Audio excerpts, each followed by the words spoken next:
Hey guys, it's your boy JV Gaming here with my man MSU Fanatic. We are the Real Take. Episode 4. Today is going to be November 3rd, 2016. What is up, MSU?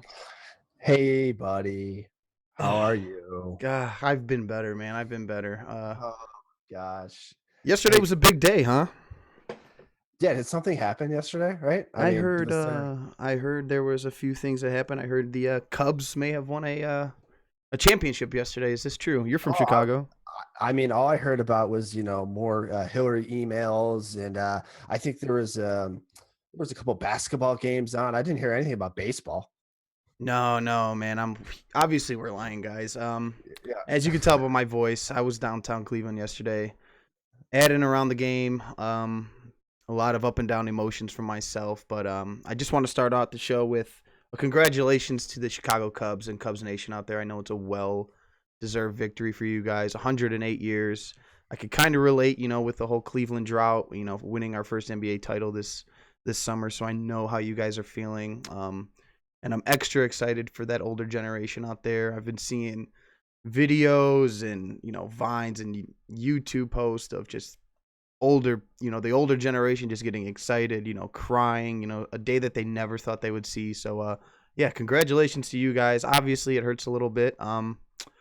But the future is bright here, and it's been a great year, 2016 year for Cleveland sports. I can't complain. Dude, it should hurt for you, man. I mean, there's nothing wrong with saying that as a true fan and as someone who I've, become close friends with and know how much you know, bleed for your town, for your sports teams. I mean, we've talked about this before. I think when we got together in Chicago and we were kind of talking about our own fandoms and what really, what makes us love sports. The thing I was telling you about is like, for Michigan State, it's so huge for me. And in Michigan, we have these two big college schools, right? We have Michigan and Michigan State, and our pro sports teams. While the Red Wings are phenomenal and the Lions are, the Tigers have been okay. It's all about college sports in Michigan, and you were talking to me more about growing up in the Cleveland area. It's all about the Browns, it's all about the Indians, it's all about the Cavs. I mean, it's all pro sports for you guys. So it should hurt for you, man. I feel bad saying that, and there's nothing wrong with you saying that it hurts, but I mean, my hat's off to you for that introduction and just saying, that you can appreciate the fact that, this older generation is, there's something special about that. And for those of you who don't know, I am from Chicago, and so I kind of have taken on liking the Cubs, cheering for the Cubs, rooting for the Cubs. I've lived in Chicago for almost 4 years now, so it's kind of a second home to me. But I'm not. I didn't wear any Cubs stuff to work today. I didn't wear a hat. I didn't do anything like that because to me it's almost a slap in the face for guys that are really like the true fans of the Cubs that have suffered for 50 years or more, who had parents or grandparents and they watched it with their kids, and their kids, back in the 50s and 60s ran home to, listen to it on the radio, and lived and died with, Harry Carey and all those guys. And um, you know, I think this is so good for those people, and I think those people are the ones that would come up to you, Josh, and say, "Hey, man, that was a great series. The Indians are a hell of a ball club, and we were lucky to beat you guys and have such a competitive series against you guys." And those are the fans that, that's what makes sports so good in a situation like that where this comes down to the wire. I mean, literally, the Indians played the Cubs to a tie. Basically, they had the most. They had the same exact amount of scored runs in the series, 27 apiece. They went to extra innings. In a game 7. I mean, it was virtually a tie. So there's absolutely nothing to hang your hat about as a Cleveland Indian fan. Obviously, it's tough to come on here and be like, "Oh yeah, it was a great series, and I loved every second of it. It was historic." I know that you will at some point look back on it in a couple of weeks from now and be like, wow, that was I'll be able to watch the games again and I'll be able to take and appreciate exactly what happened in this World Series for both ball clubs and take it for what it is. But for right now, obviously, I know that your heart is hurting, and I know guys that are from Cleveland and that hometown are hurting too, and that's totally acceptable, man. Yeah, man. On the way back, we trying to get home. It was only right that as soon as the game was over and everybody started leaving the stadium, leaving the bars, it started pouring rain, and it was just like Yeah, I heard about that. it was just almost appropriate, and you just saw on everybody's face. It wasn't. I don't want to say they're like pissed or disappointed. It was just like, damn, it didn't. It's hurting, but I'm not like overly upset. I'm not sitting here. I don't think we blew it. Like the Indians didn't blow the series, and obviously we're gonna get into that later. But Yeah. um, I don't feel that with the fans around here as oh my god, they blew a 3-1 lead. I mean, Cubs are a great team, managed by one of the better managers in the world. So Yep. hats off to them. I mean, it happens. It's why I love sports. And like you said, Yep. man, hopefully 2 weeks from now I can just look back and just kind of say, wow, what I'm glad I got to watch that and I was a part of that. Yeah, I mean, that's the biggest thing that I take away just as an objective sports fan and a sports observer. This was just so good for baseball in a time, and all sports really, in a time where, football is getting, kind of crapped on right now because of poor leadership and poor ratings and things like that. And basketball has just started and hasn't hit the forefront. College football and college basketball are about to start. Like, this was just such a feel good story in all of sports, and it combines everything that we love about sports into one microcosm, which was this World Series, right? Just everyone coming together, cheering for their teams, appreciating such a beautiful game, great sportsmanship between both ball clubs with all the players. I mean, it's so crazy, talking to a lot of Cubs fans.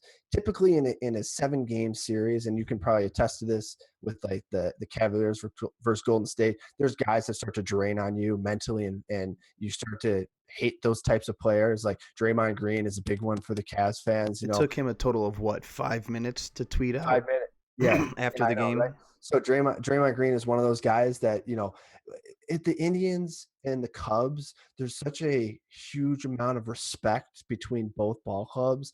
Like that slide that Schwarber made into Lindor, and when he tried to stretch that single into a double, and he slid into there really hard, and it was kind of a bad slide, and he was thrown out by a mile, right? Because of the bad knee, he kind of stutter step around first base. Like he slid into that bag, and that could have been such a problem with any other ball club. Like, anyone could have taken offense to that, or and Right. and and Schwarber patted him on the back, and Lindor helped him up, and it was just like in a game 7 when it's all on the line, these guys are still having the class to pick each other up and be friendly with each other and joke on first base in a very serious situation. Like, that to me just speaks volumes about the ball clubs, and speaks volumes about the organization's presidents, the GMs, the managers, obviously from top to bottom. And talking to Chicago Cubs fans, like, there's not a guy on the Indians that the Cubs fans would be like, I dislike that player.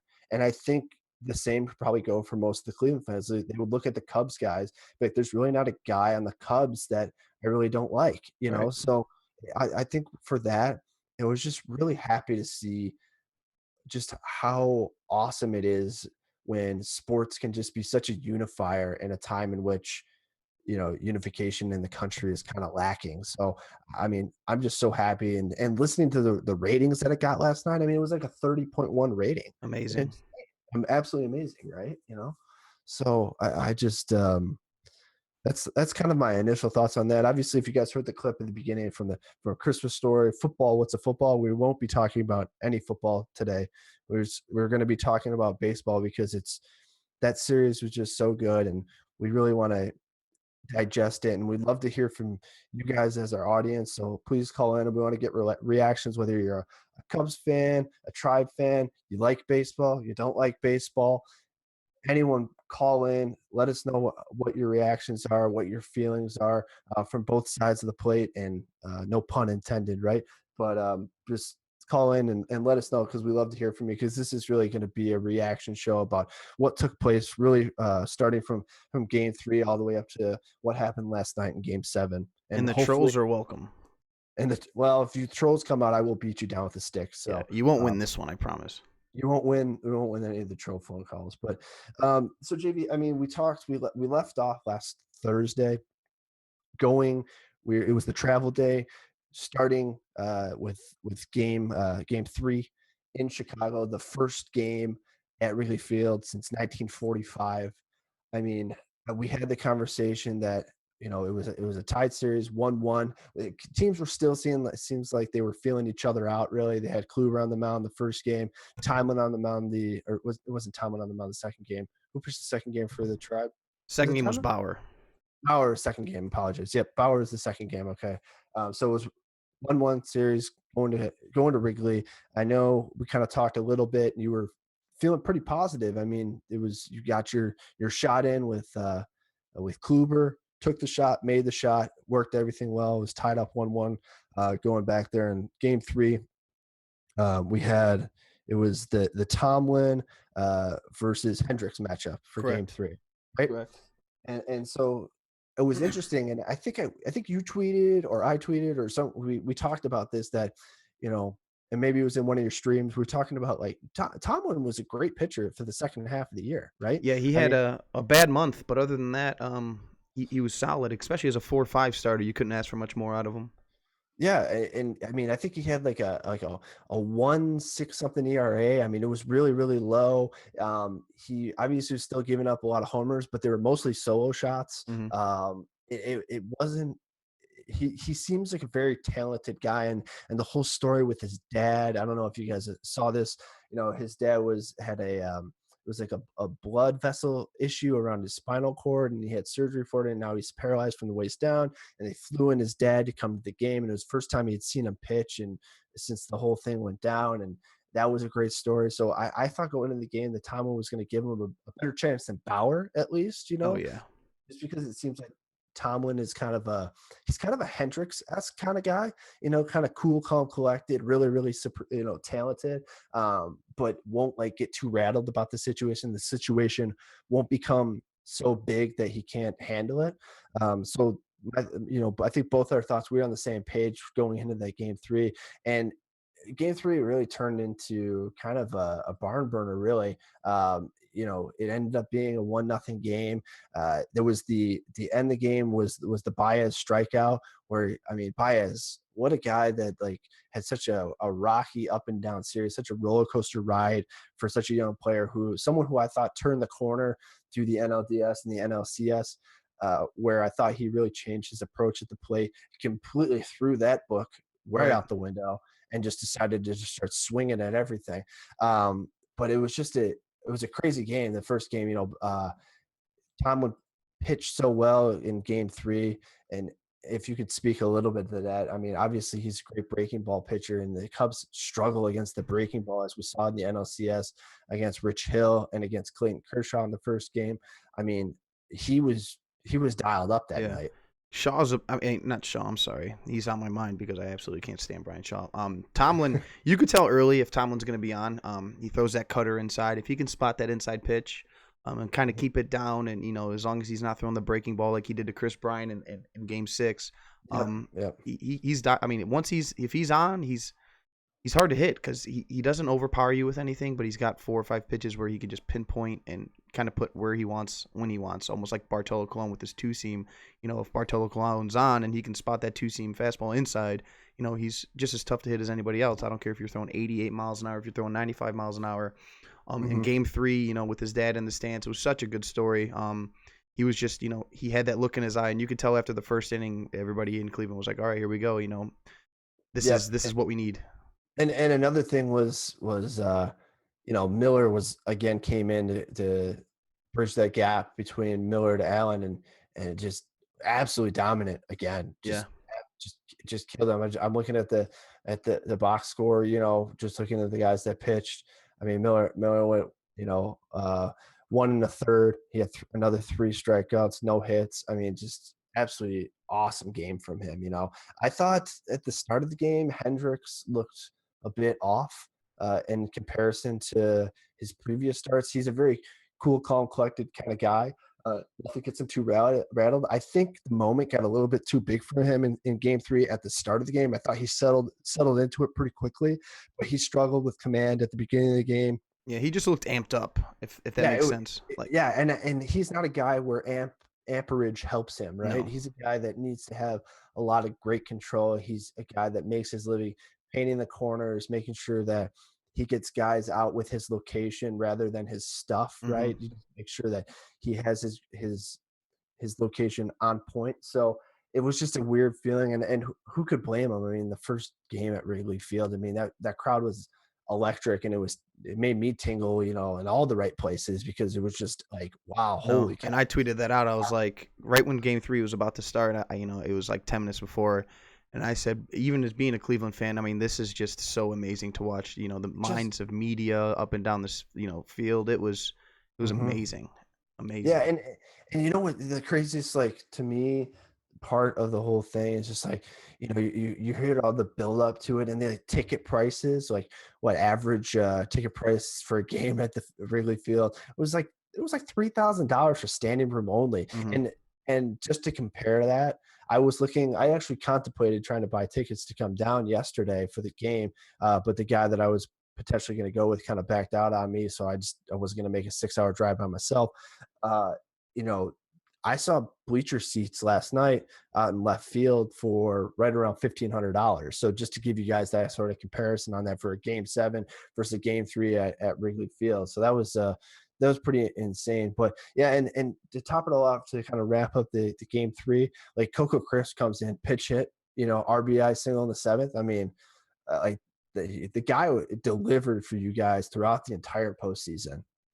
He did. There's a bunch of key guys who were coming in, for pitch hit spots. Brandon Geyer the last 2 days. I mean, Geyer, I oh think my 4 for 5 in his last two. I mean, just a full team effort, and it's going to be something I talk about later. And obviously, the average baseball fan can tell you that the Cubs had a more talented lineup 1 through 9. I mean, the only positions that the Indians may be a little bit more talented is shortstop and second base, and there's people who can make the argument that might not even be the case. gosh. But the way that Tito Francono can get contributions out of guys like Brandon Geyer, Mhm, Coco Chris, just these guys who they picked up, off of waiver wires or cash consideration trades. mhm, Um, mhm. and them performing in the World Series like that is just something that you got to take your hats off to. And for Tito Francona, it just shows you why he's so special. Yeah, I know. Yeah, it was crazy. So obviously, let's wrap up game three. So obviously, a 1-0 win for the Indians. They take a 2-1 series lead. Now we go to game four, right? Kluber's on the mound again. This is the shot that the Indians must have, right?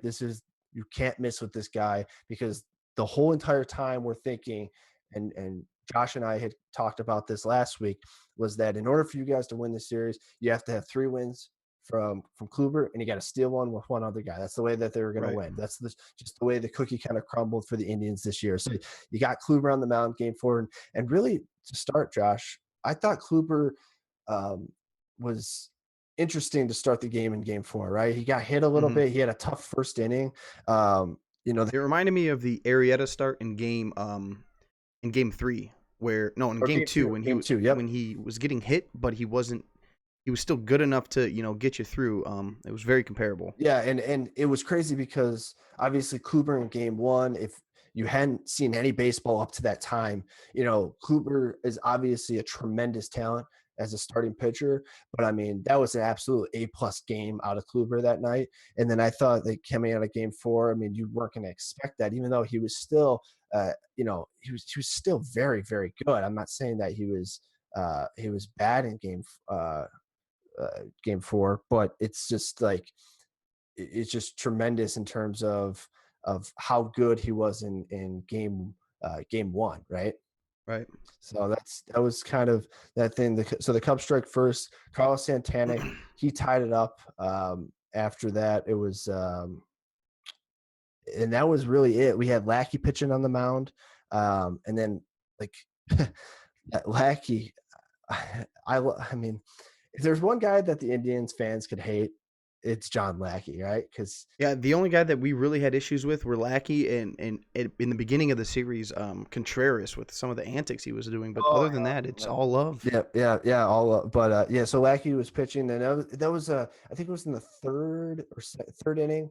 Um, Oh, I'm sorry, second inning when Chris Bryant had those two fielding errors. The one error where he did kind of a pirouette and didn't really locate the ball and deliver a great strike to Rizzo. Kind of rushed himself a little bit. Rushed himself, which was really uncharacteristic of Chris Bryant from what we've seen all year. Just defensively, he's been really outstanding. But then the second one on the infield grounder, which I didn't think he should have even thrown at all, and I think that's what Joe Maddon said after the game, that he was like he should have just ate it instead of throwing it, because that allowed the guy to round third and score the bag, because there was a guy on second. I don't know who was on second at the time, but this guy on second, he was rounding the bag to third, and he just really shouldn't have thrown it because nothing good was going to happen out of that. And he obviously rushed it through, and we saw that they scored. And then we had the Kipnis 3-run shot, which just blew the game wide open in the seventh, right? Right, which was cool to see the Chicago kid. That was a great thing. I mean, that was awesome, right? Right. I have no hate for Jason for Kipnis, man. I mean, he's a baller, man. He's a baller, Hmm. right? I mean, Yeah. and if for him to have an ankle injury coming into the series, obviously self-inflicted, basically, right? But he's still, I mean, he still delivered throughout the entire series, right? He made a couple of defensive lapses, I think, last night a little bit in Game 6, but other than that, he had a really hell of a series.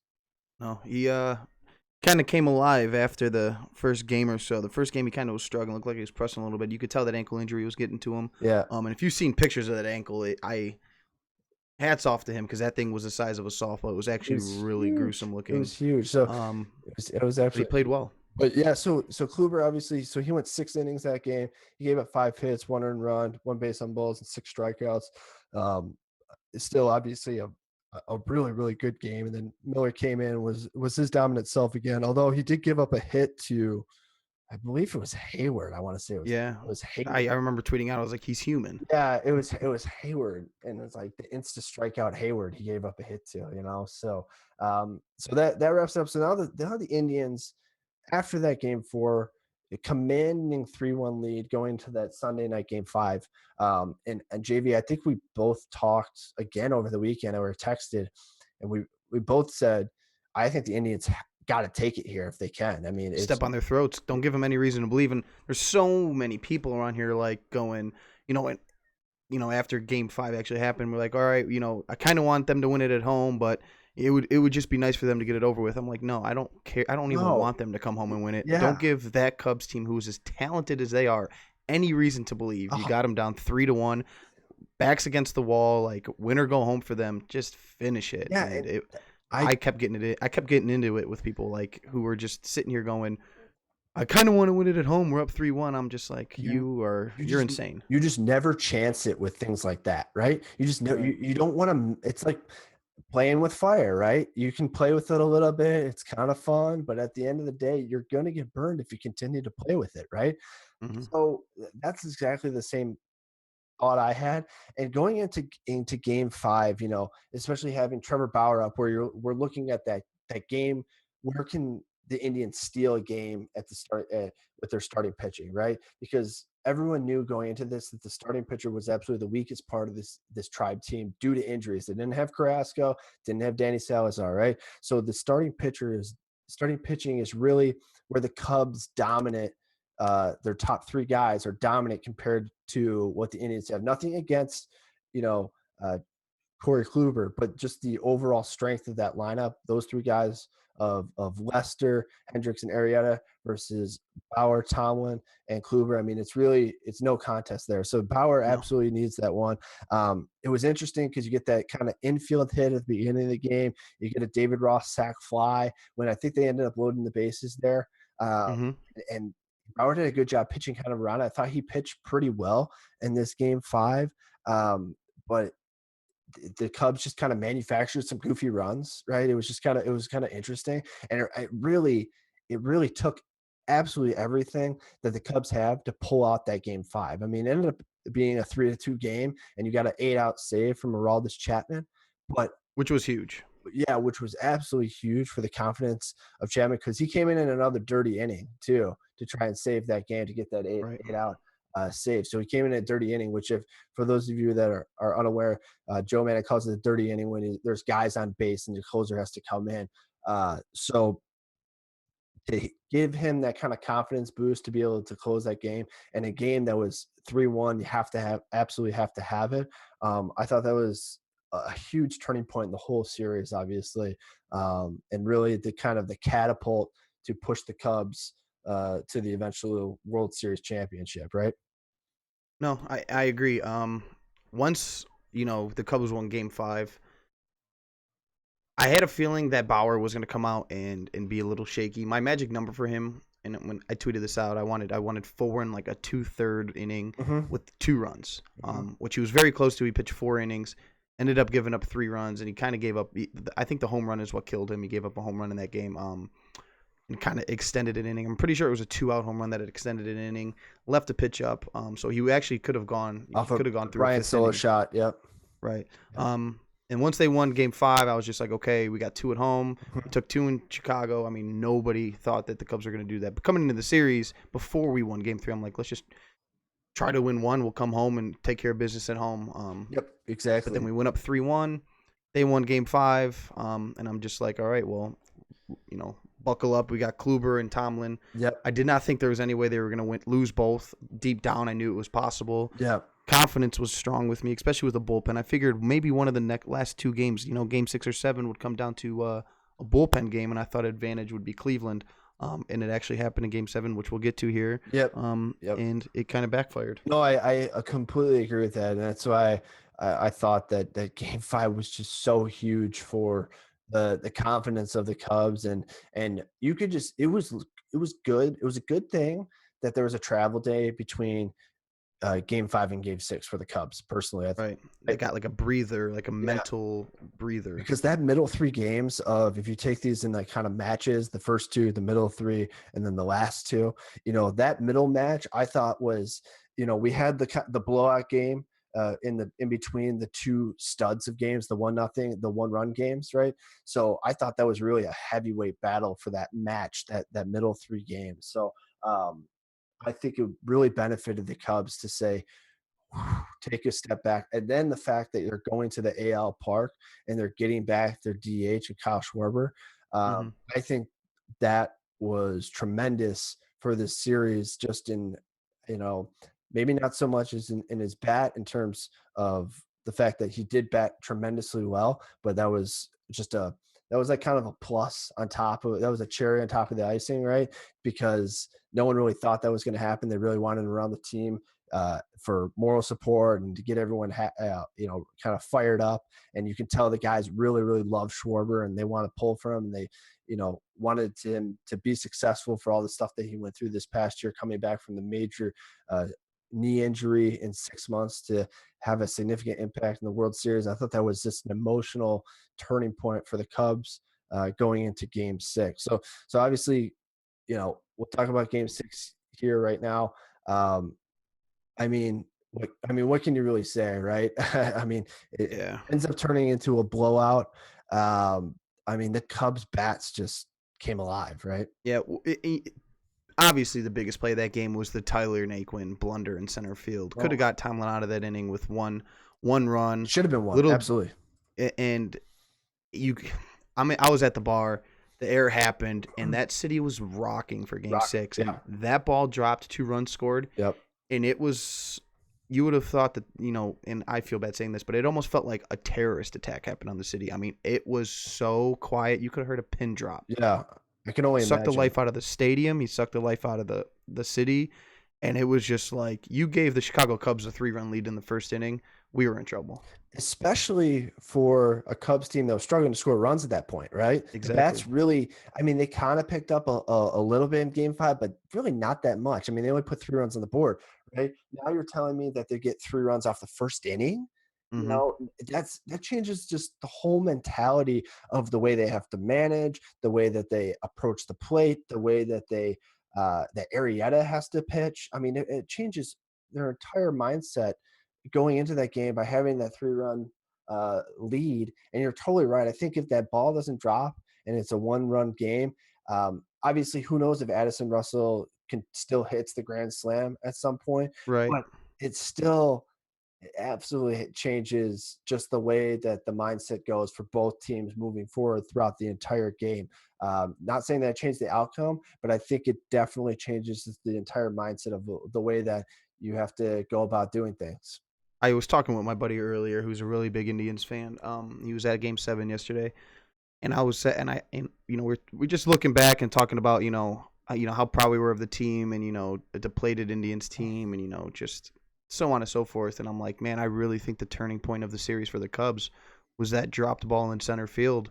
Mhm, And I've been preaching on the show. I really wanted to see Rajai Davis out in center, mhm. because Naquin just looked overmatched. He looked like he just didn't belong, which he didn't look like that all year. Just a Yeah. young kid. It was his first full year, Yep. and I think the amount of innings he played kind of caught up to him. He's never played into October, let alone November like that. Of course. Yep. And I was just praying. I wanted, Rajai and Naquin's been a circus defensively. If you're a Cleveland fan, you would know that he's been a circus defensively out in center. Yeah. Rajai Davis just gives you more on the base paths. He gives you more range. Yeah. I know Davis was struggling to put the bat on the ball, but he couldn't have done much worse than Tyler Naquin. Mhm.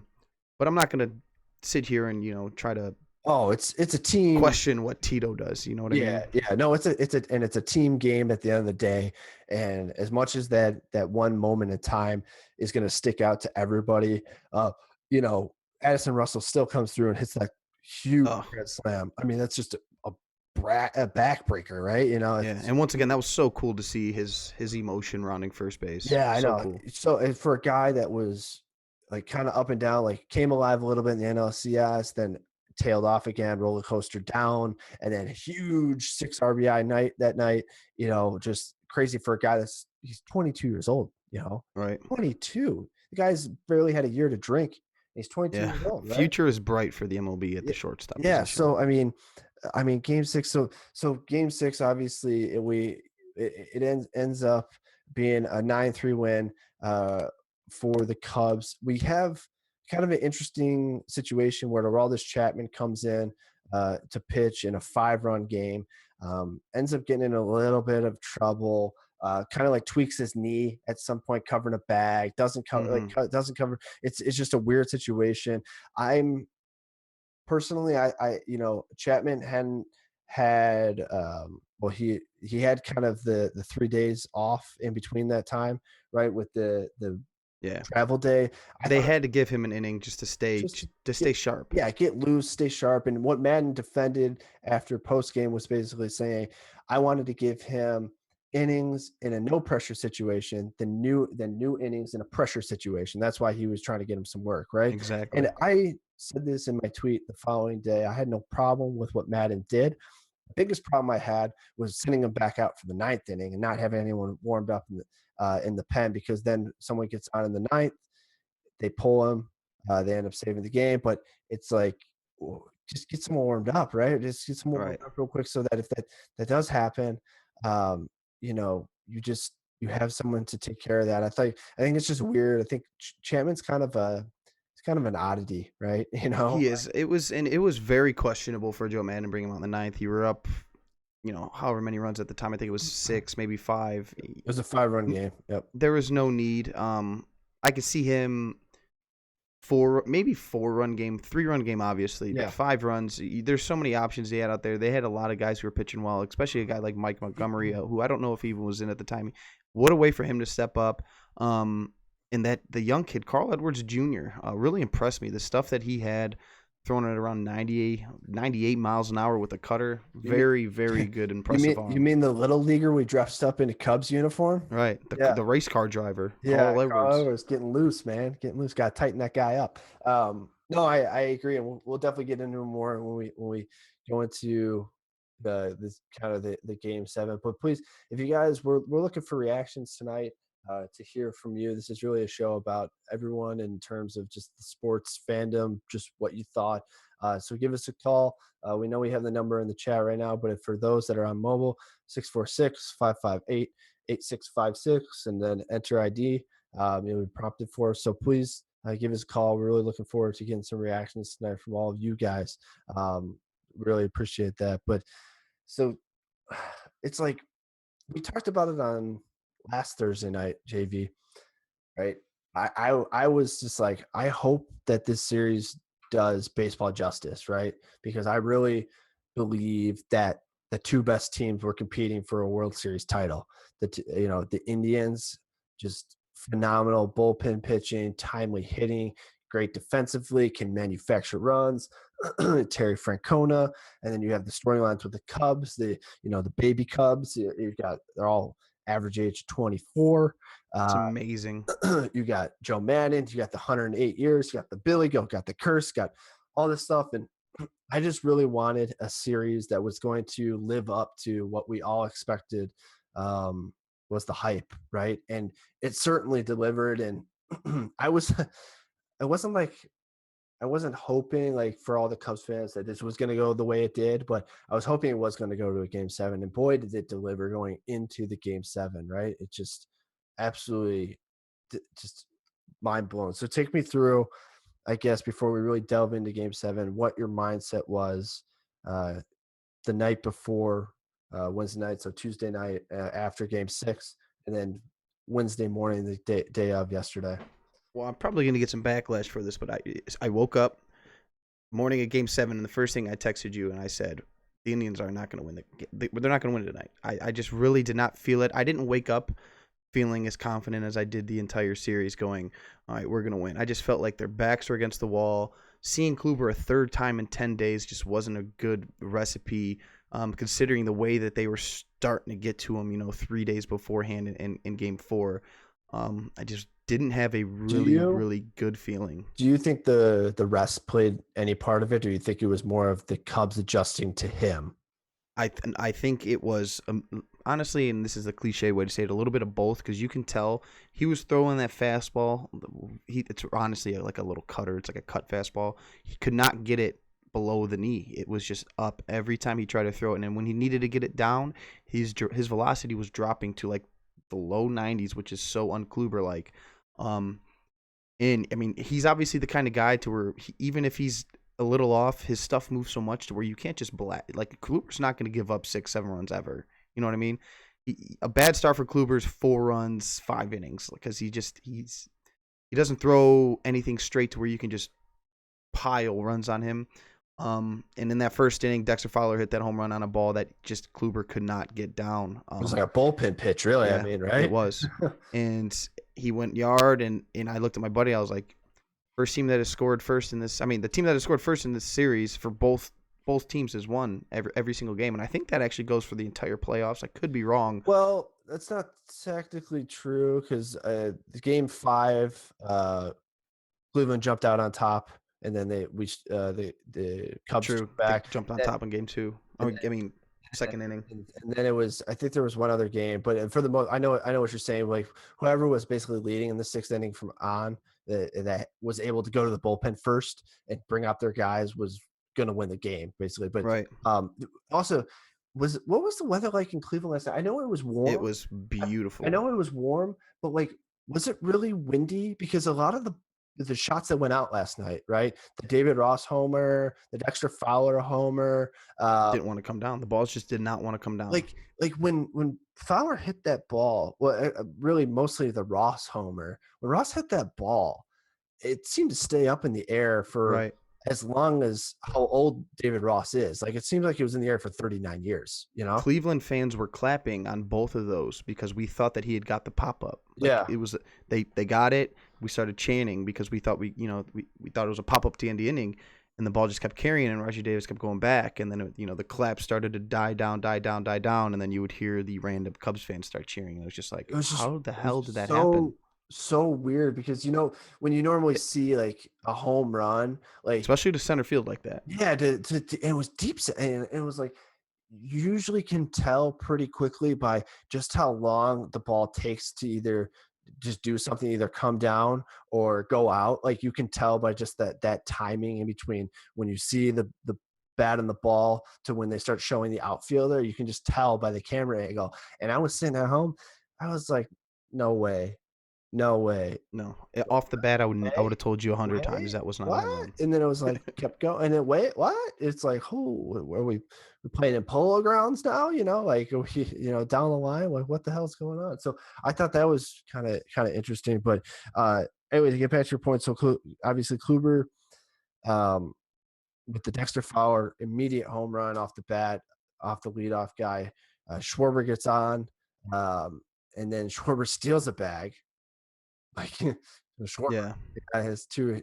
Kluber just didn't even look over at him, and Schwarber. Which who? Schwarber's very lucky, Yeah, I very mean, who lucky. would, right? Who would? I mean, guys like 260 coming off. And I can't imagine Joe Madden being too thrilled about that either, with two down, or I don't even know what the scenario I was think, at I the think there was time, but two outs on actually. Wait, just him taking a bag like actually, that. I have it. I have it. I think it was. Yeah, I think there's two outs, and Zobers was up, and then he stole the bag. So I'm guessing it had to have been called. And we got a phone call right now. You want to answer this real quick, JB?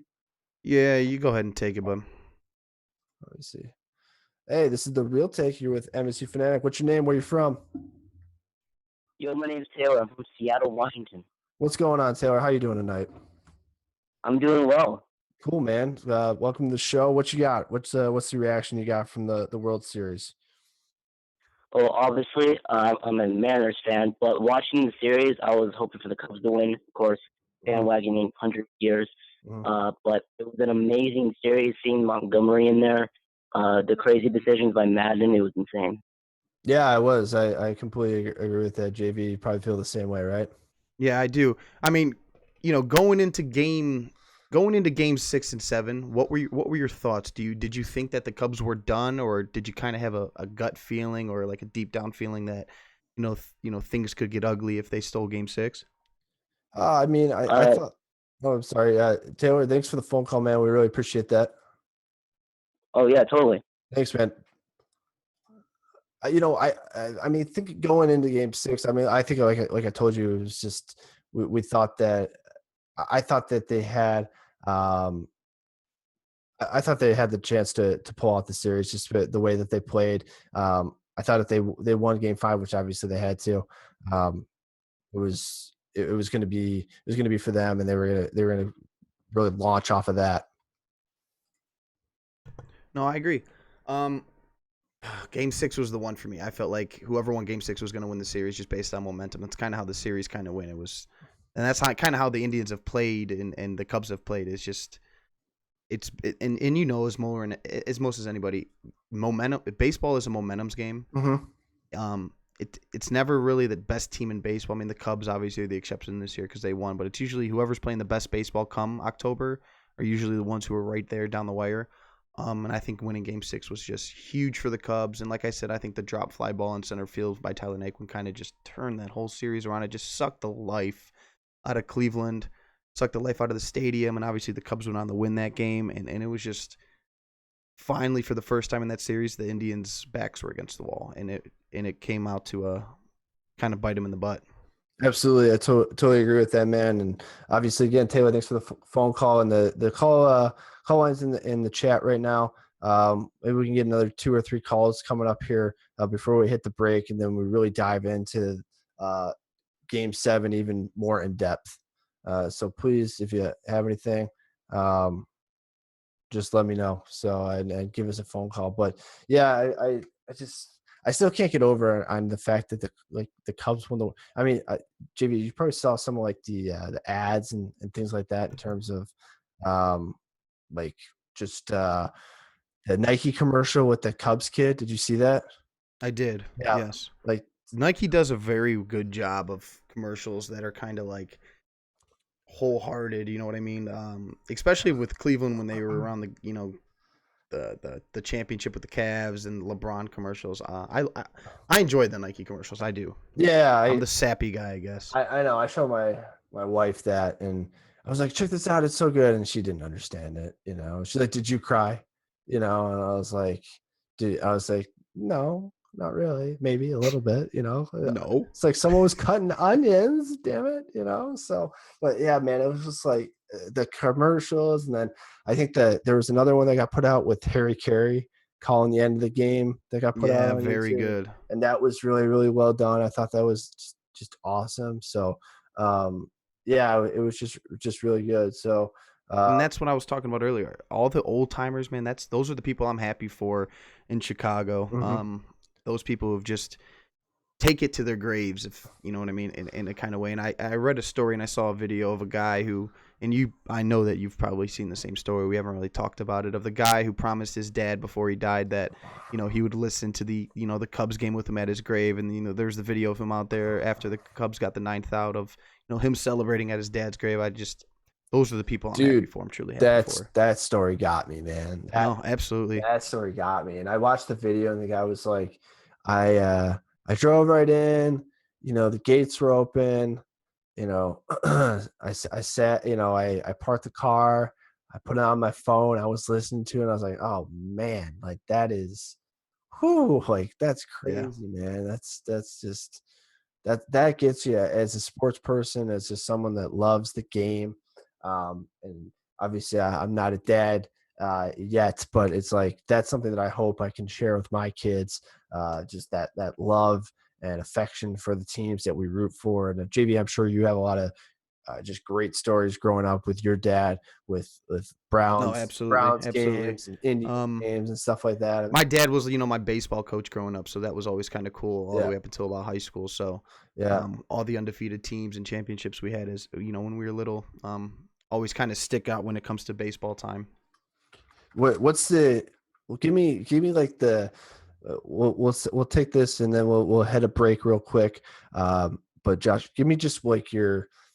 What's something that you're gonna remember from this series once you have a chance to reflect on it? Like, what's the biggest thing that you're gonna remember from that? Maybe not just the series, but like the whole overall playoff appearance for the Tribe. What's the one thing you think is going to stick out to you in 20 years from now, where you're like, wow, that was a hell of a series, and this is the one thing that I really remember? I think that when the injuries happened, and that team never lost hope.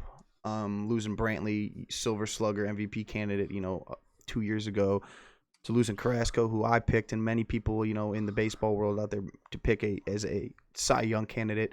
Danny Salazar, who was just pitching, in a must-win playoff game, 2 years back. And just the little guys, the Coco Chris, the Brandon Geyers, the Michael Martinez, Roberto Perez stepping up when Yan Gomes went down. It was just, the full 40-man roster just kind of believing in the city, believing what Tito was doing, and being the underdog. And I think every single game that Kluber didn't pitch, they were the underdog in. And, and they played all the way into the ninth inning, tied it up. Went into an extra 10th inning, so we got free playoff World Series baseball. You couldn't have asked for anything more. And I talked to you about this. I thought when Rajai Davis tied it up, I just thought that was kind of the shift of momentum, and I was just like, there's no way. I didn't think that the Indians would be able to lose the game. I thought that coming into the bottom of the ninth, they were going to find a way to get the Chapman again. And it looks like we have a caller, so you can go ahead and take that again if you want to. All right. We'll take the phone call. What's your name? Where are you from? You're on The Real Take with MSU Fanatic and Josh Vargo. What's going on, boys? It's Cubs fan 004. What's up, Cubs? What's up, bud? Not too much, fellas. I mean, I could tell you my story. I was watching the game. This was my girlfriend. She fell asleep. She didn't, because my girlfriend doesn't care about baseball, which sucks. But she only cares if it makes me happy. So. It's a good thing. That's a good thing. Yeah, very good thing. But seeing it didn't really hit me until I saw the commercials with Harry Carey, the Budweiser commercials. Yep. And once I saw that, I bawled. I started bawling, and then I went and listened to the Chicago police scanner. Oh, yeah, I saw that Twitter. And the first thing I hear is Chicago and Waveland. Somebody is climbing up a light pole. Yep. That'll happen. I mean, you say it hit you after the commercial, but you really think it still hit you today? I mean, don't you think it's going to take a couple more days for it to really soak in? I mean, we're talking 108 Yeah. years. I think And I can relate on that because it didn't hit me until like I saw the team, kind of walk and drive past me in the parade. yeah, And I could see the look in their eyes, like saying, yeah, like, yeah, finally we did It's it. That's when it kind of hit me. So yeah, I'm curious to know, like, when do you think it's finally gonna hit you? yeah. the parade. The parade tomorrow. Yeah, I wish I could go to it. Too Mhm. far from me, but when I watch that parade, the moment I see that everybody in Chicago, it's gonna hit me. Yeah, yep, I agree. After seeing what happened in 2003 and seeing, I was still pretty young at the time, but I still knew what was going on, and 2008 when our other greatest season ever, seeing all the disappointment we had, now finally getting to where I have no words, gentlemen. I have no Hey, words. No, I That's feel you there. yeah, that's to be expected. Hey, Cubs fan, thanks so much for the phone call. Appreciate it, everyone. Cubs fan from Out of Bounds. He's with Living 510. Yes. He's And on the night enjoy the before parade us. tomorrow. He's on Wednesdays. Plug your show real quick, Cubs fan. Then we'll say goodbye and hit a break. It's all good, but Out of Bounds, we're on Wednesdays here on Score Space Radio. We had to take a break last night because the World Series went too late. Too much fun. So yeah, definitely too much fun. all Take it right, easy, boys. all right, Cubs fans. See you Take then. care, man. Thank you. All right, and with that, I think we are going to take a quick timeout. Enjoy the tunes from Right. Score Space. Good to hear from a diehard Cubs fan. I know, like that. I know. You can tell the emotion. Those are the guys that it's really meaningful for, and we really love. But again, Score Space Radio. Thanks so much for us. My name's Steven, MSU fanatic. Got JV Gaming, Josh Fargo. Everyone that's out there on mobile right now, thank you. Everyone that's watching on Twitch simulcast, thank you very much. Stay tuned. We will be back to really dive into what exactly happened in Game 7 of the World Series, and maybe give a little bit of a future predictions of what's going to happen maybe next year and what we can expect down the line between both this Tribe team and this Cubs team. So thank you very much.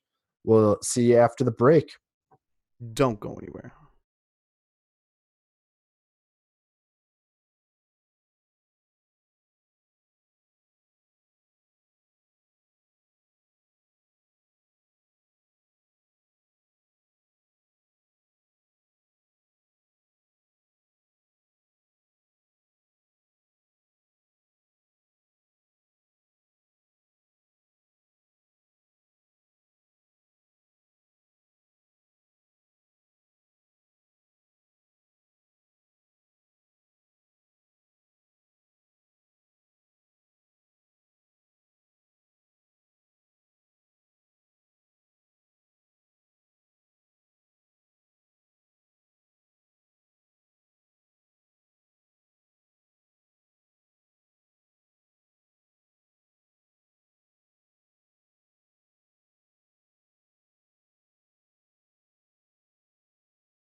Welcome back, guys. It's your boy JV Gaming, back here with my man MSU. We're gonna talk some Game 7 talk. But man, how do you think the first hour went?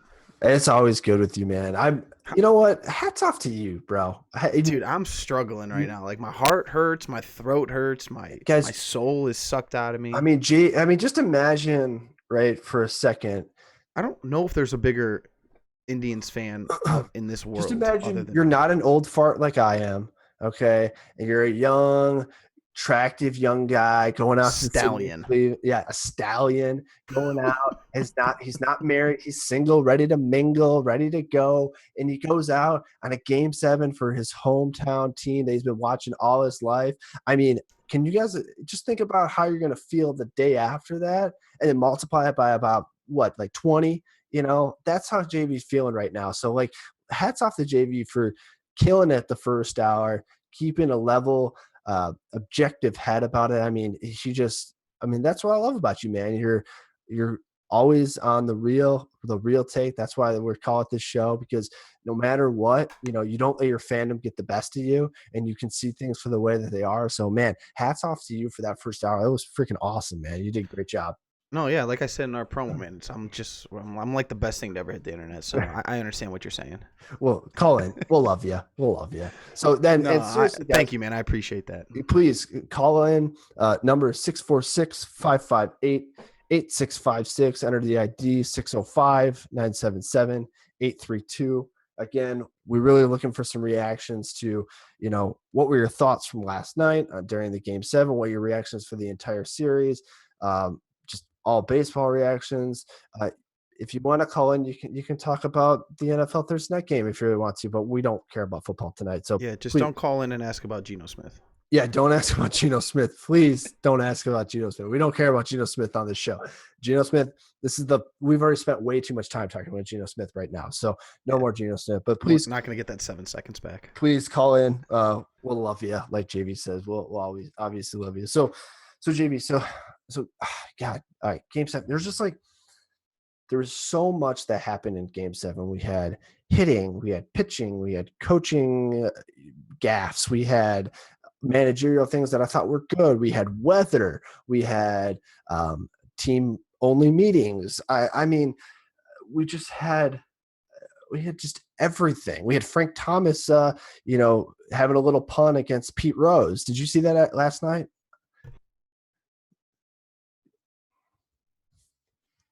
Well, JV's on mute now, so let's try this again. I did. No, yeah. I did. I did see it. I'm sorry. I was typing. I didn't want you to hear the keyboard going tick, tick, tick, tick. We're good at radio, folks. But again, So did you hear the Pete Rose jab from Frank Thomas last night?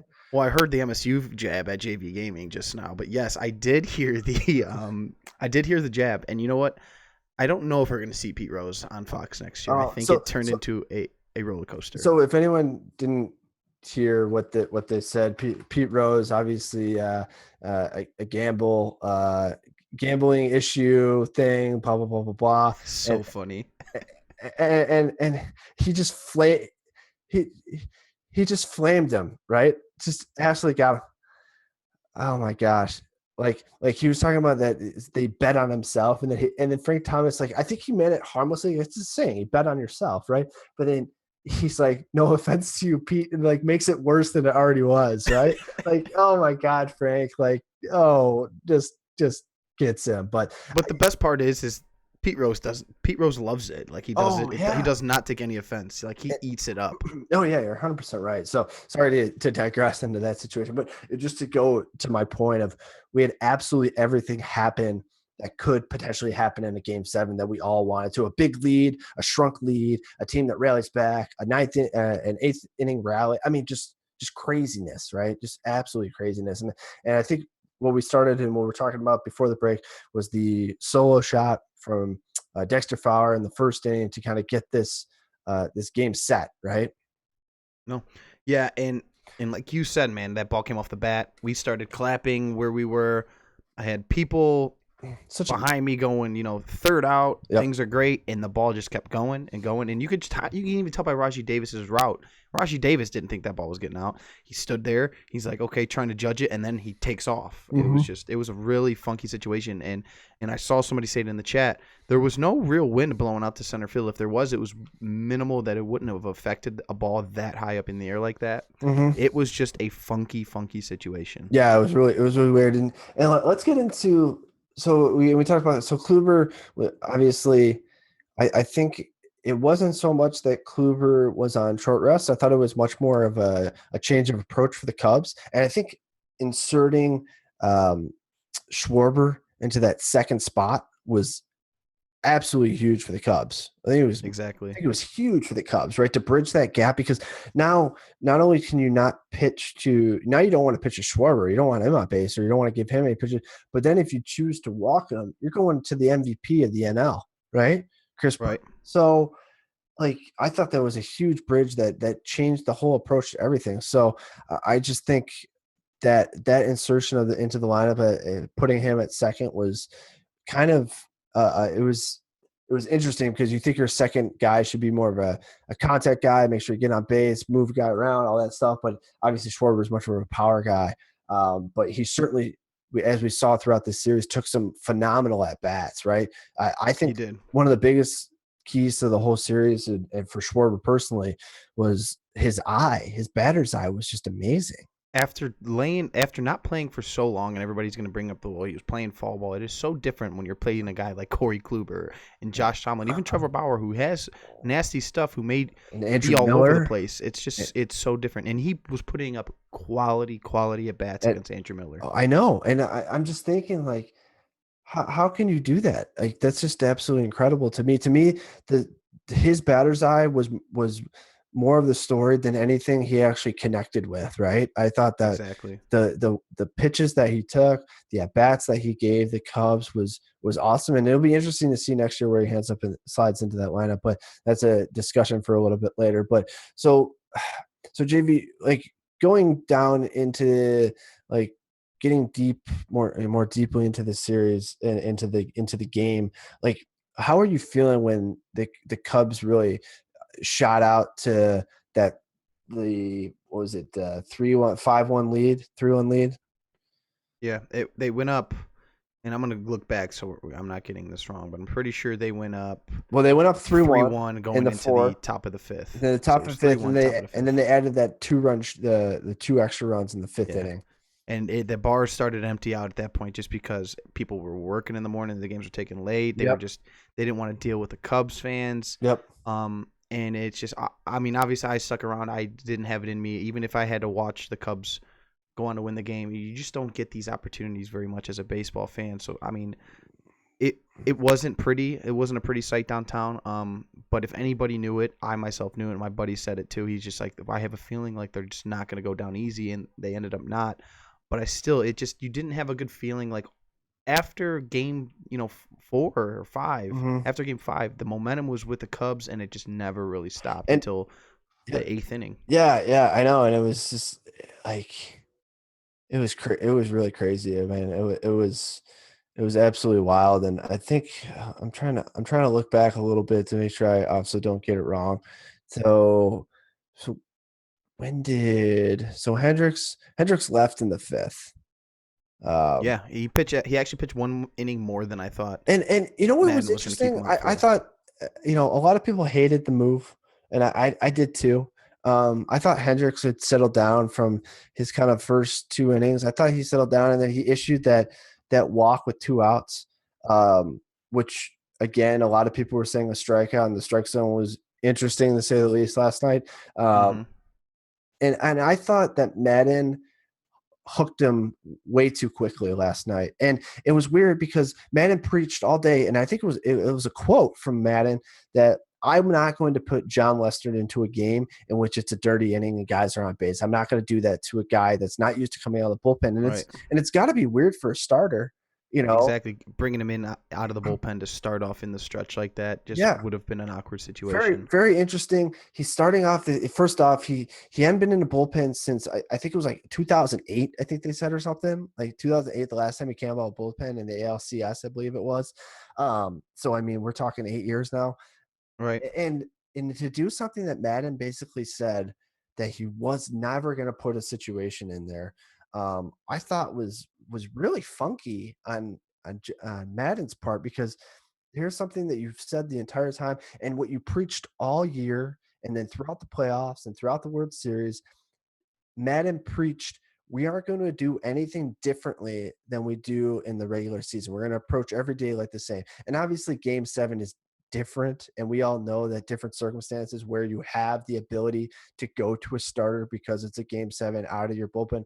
I understand that it's different, but when I hear him say that, I take that quote as, I'm going to manage the same way, in terms of, I'm not going to put my bullpen into sticky situations. I'm going to have my guys approach their at bats the same way. I'm not going to have big rah chats with my guys if they fall behind. I'm going to manage the exact same way. And I thought he really got off his game plan, and I think it was because he had it in his head going into the game. His script was, okay, first sign of trouble for Hendricks, he's out of there, and I'm definitely going to Lester. No, and I think Right. he just had that in his head, and I think he got caught up in the moment of the game so much that he started calling for Lester, and then was like, "Oh, did I just do that? There's a guy on base. Holy cow!"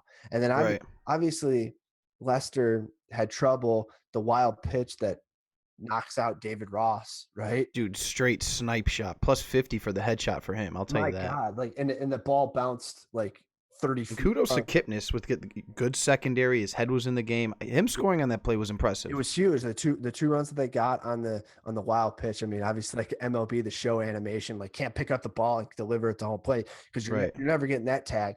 But like, and the other part of that was, because you brought in Lester, you're taking out Wilson Contreras, who had just hit an RBI double at the previous inning in the bottom of the fourth. So Exactly. or not the bottom of the fourth, the the top of the fifth. Sorry, top of the Mhm. fifth. So I thought that was just kind of interesting to see. Like, you're losing a definitely a huge bat, which obviously later on in the game when David Ross hits his solo shot, I mean, it doesn't look as bad, but because Lester demands David Ross be on the plate, you have to make that switch when you go straight to Lester. So I thought that was just a very interesting gaffe. And if I was a Tribe fan, I think I posted this on Twitter during the game, 5-1. I posted, I was like, guys, like, this game is far from over. I mean, the Tribe are the best team in the AL. They're here for a reason. Like, let's see what happens, because the bridge getting to Chapman has been funky all year. And Yeah, their 6, 7, 8 bullpen guys are just they're not stable and they're not dominant by any means. But obviously, they found a way to get there through offense and yep. just kind of putting it together in a non-sexy way. So And there was a feeling that they weren't going to go down easy. And I think Madden definitely proved in this World Series that he trusted absolutely no one in that bullpen besides No. Chapman, right? And he shouldn't have. Yeah, he shouldn't have. Yeah. So obviously, it ends up being, it's 5-1 in the top of the fifth after that Wilson Contreras double, and we're on Andrew Miller's in the game, and he's getting beat to smithereens at that point, right? And he wasn't even making bad pitches. It was just they have seen him so many times. It was almost like he had started a full game against the Cubs. It feels like they've had so many at bats against him up to this point. Yep. It was. I mean, you can't blame Tito. I mean, he's got to go. He's got to go to his best guys. It's his horse. Yep. But it's just after they're major league hitters and they're in the upper echelon of the major league hitters. They're gonna make adjustments, and that ended up happening. How much do you think I thought the strike zone by the umpire last night was horrible. I think it was the worst one all series. And I think we've both been fairly unbiased to how bad the umpiring has been. I think we were both kind of like, I think it's been bad, but it's been consistent for both sides in terms of bad. It wasn't biased on one side or the other. I thought last night was just awful for both sides of the and I thought that the strike zone got shrunk significantly, and really Yeah, as the game went on. as the game went on, it started to shrink, especially when Miller got into the game. And I think because Miller was throwing those sliders that were breaking into righties and away from lefties. Right. And unless he was putting it right down the pipe, it seemed like he wasn't going to get a strike called. Exactly. And they weren't swinging and missing at that pitch like they were earlier on in the series, right? So I thought that was a huge turning point in that sort of game, because Miller makes his living on guys swinging and missing at that slider and then trying to get him a little off balance with the fastball. When he can't throw the slider for a swing and miss, and he's not getting any call his way for the ones that break down and into the righty and away from the lefty, when he can't get that pitch, he becomes a fairly hittable pitcher, I think. No, I agree. He's, like you said, he's got that funky delivery, so that slider coming in looking like a fastball that he's throwing like 88 miles an hour, and then it kind of dips off the plate where he gets people to swing at. Well, after you've seen that so many times, your eyes are adjusting, so you know what's a strike and what's going to be a ball, and it didn't help, like you said, with the umpire kind of shrinking the zone. By all means, it wasn't the end all of the game. No, we're not saying that. Definitely not saying Miller was still making hittable pitches, and at the end of the day, I mean, once you see a guy that many times, you're gonna hit him like the Indians did with Chapman. I mean, they adjusted. Yeah, and what's gonna happen. What are your thoughts like when Lester comes into the game, and obviously you get 2 runs back, so it's a 5-3 game at the end of the 5th. I mean, yeah, I wanted Lester to come in so bad. Yeah. I wanted him in like the 4th because I felt like that was the guy they were gonna get to. And I'm looking back on this in the bottom of the 5th. Like, Hendricks struck his first 2 batters out in the 5th. No, he did. And then he walks Santana. That's who goes up to the bat. And he had him down on an 0-2 pitch, which is crazy. He had an 0-2 pitch. I'm looking at it right now. I'm rewatching it again. And he had him down at 0-2, and he threw a couple good pitches, but Santana laid off him and didn't defend, which I'm surprised, because I'm in that situation. I'm gripping the bat and I'm defending the plate as much as I possibly can, because I was weary because you had Kipnis, Lindor, Napoli do up, the next 3 batters of the inning, and he makes a switch, who were combined 1 for 15 that game, which was killer. Yeah. I thought it was a little premature by Madden. Yeah, I definitely agree with that. And I just, like I said earlier, like, to do something that he was quoted as saying that he wasn't going to do, that's the funniest part to me, is that he literally was quoted, "I'm not doing this," and then he goes and does it. But I mean, I guess that's John Madden for you, right? So it is, and it's kind of just, if you've IT and telecom is critical to if you're really into baseball, and I apologize about the audio blunder there. If you're really into baseball, it's kind of almost what makes Joe Madden so great, because he's so kind of unpredictable, but yet he's just so good at what he does, and the players love him and they buy in, and managing goes so far when it comes to playoff appearances and World Series victories. It plays just as big as a role as a guy like Andrew Miller. Exactly. It's no coincidence that those 2 managers were there at the World Series. Yeah, absolutely. And then so now we move on to the 6th, and it's funny, David Ross, his last game in baseball, because he's announced his retirement. He said he was going to retire at the beginning of the year. Who knows if he actually goes through with it? I'm guessing he does, but announced his retirement, gets knocked out the last inning by the Lester pitch, and it comes up with a solo shot against arguably the toughest guy in baseball, the most dominant guy over the past month, gets a solo shot. I mean, that's just like, that's insane, right? I mean, that's baseball. It's baseball, and like, what a way to go out if it's indeed his last game. If we really think about David Ross, right? Like, it's awesome. Almost like Poppy. Like, everybody's like, well, he shouldn't retire because he had a great year. Well, that gives you all the more reason why you should retire. You go off on top. David Ross just did that. He got a home run. I'm not going to say it's what won them the game. Yeah. But he contributed so much. All series. I mean, I think that was his 2nd home run of the series, and both of them coming in 1-run ball games, if I'm not wrong. I could be wrong there.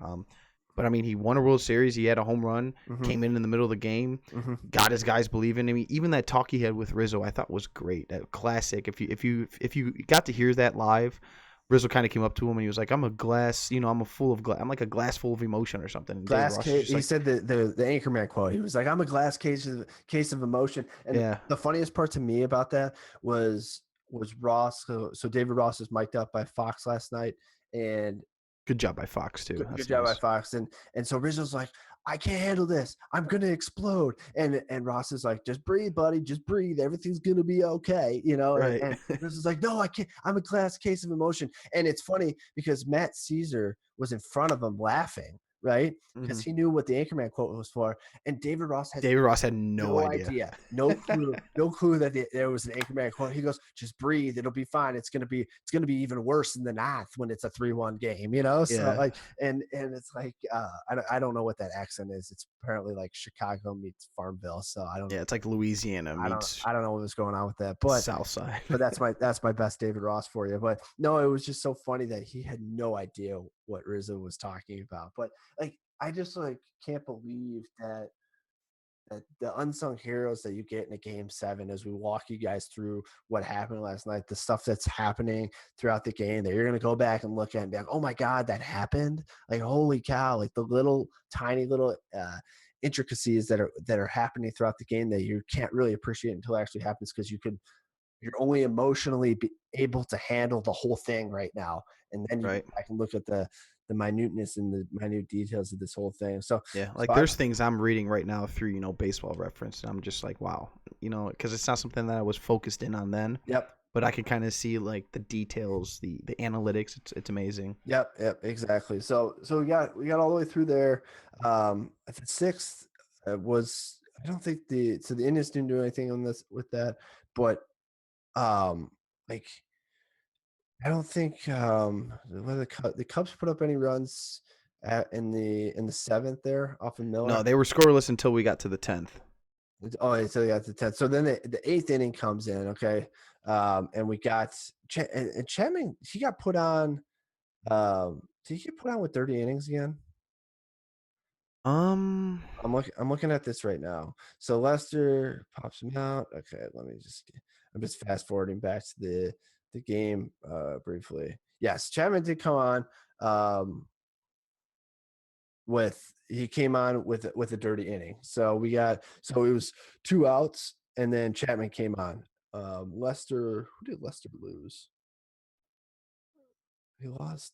Was it Geyer that he lost? No, Geyer hit a single, right? Geyer hit a single Yeah. to get on, and then Chapman comes into the ball game, and obviously we all know what happens with Rajay Davis at that point. Yeah, Geyer had hit a double, and Yep. then Rajai Davis kind of comes up with first base open, and works the count full, and then just delivers, man. I mean, I was watching the game.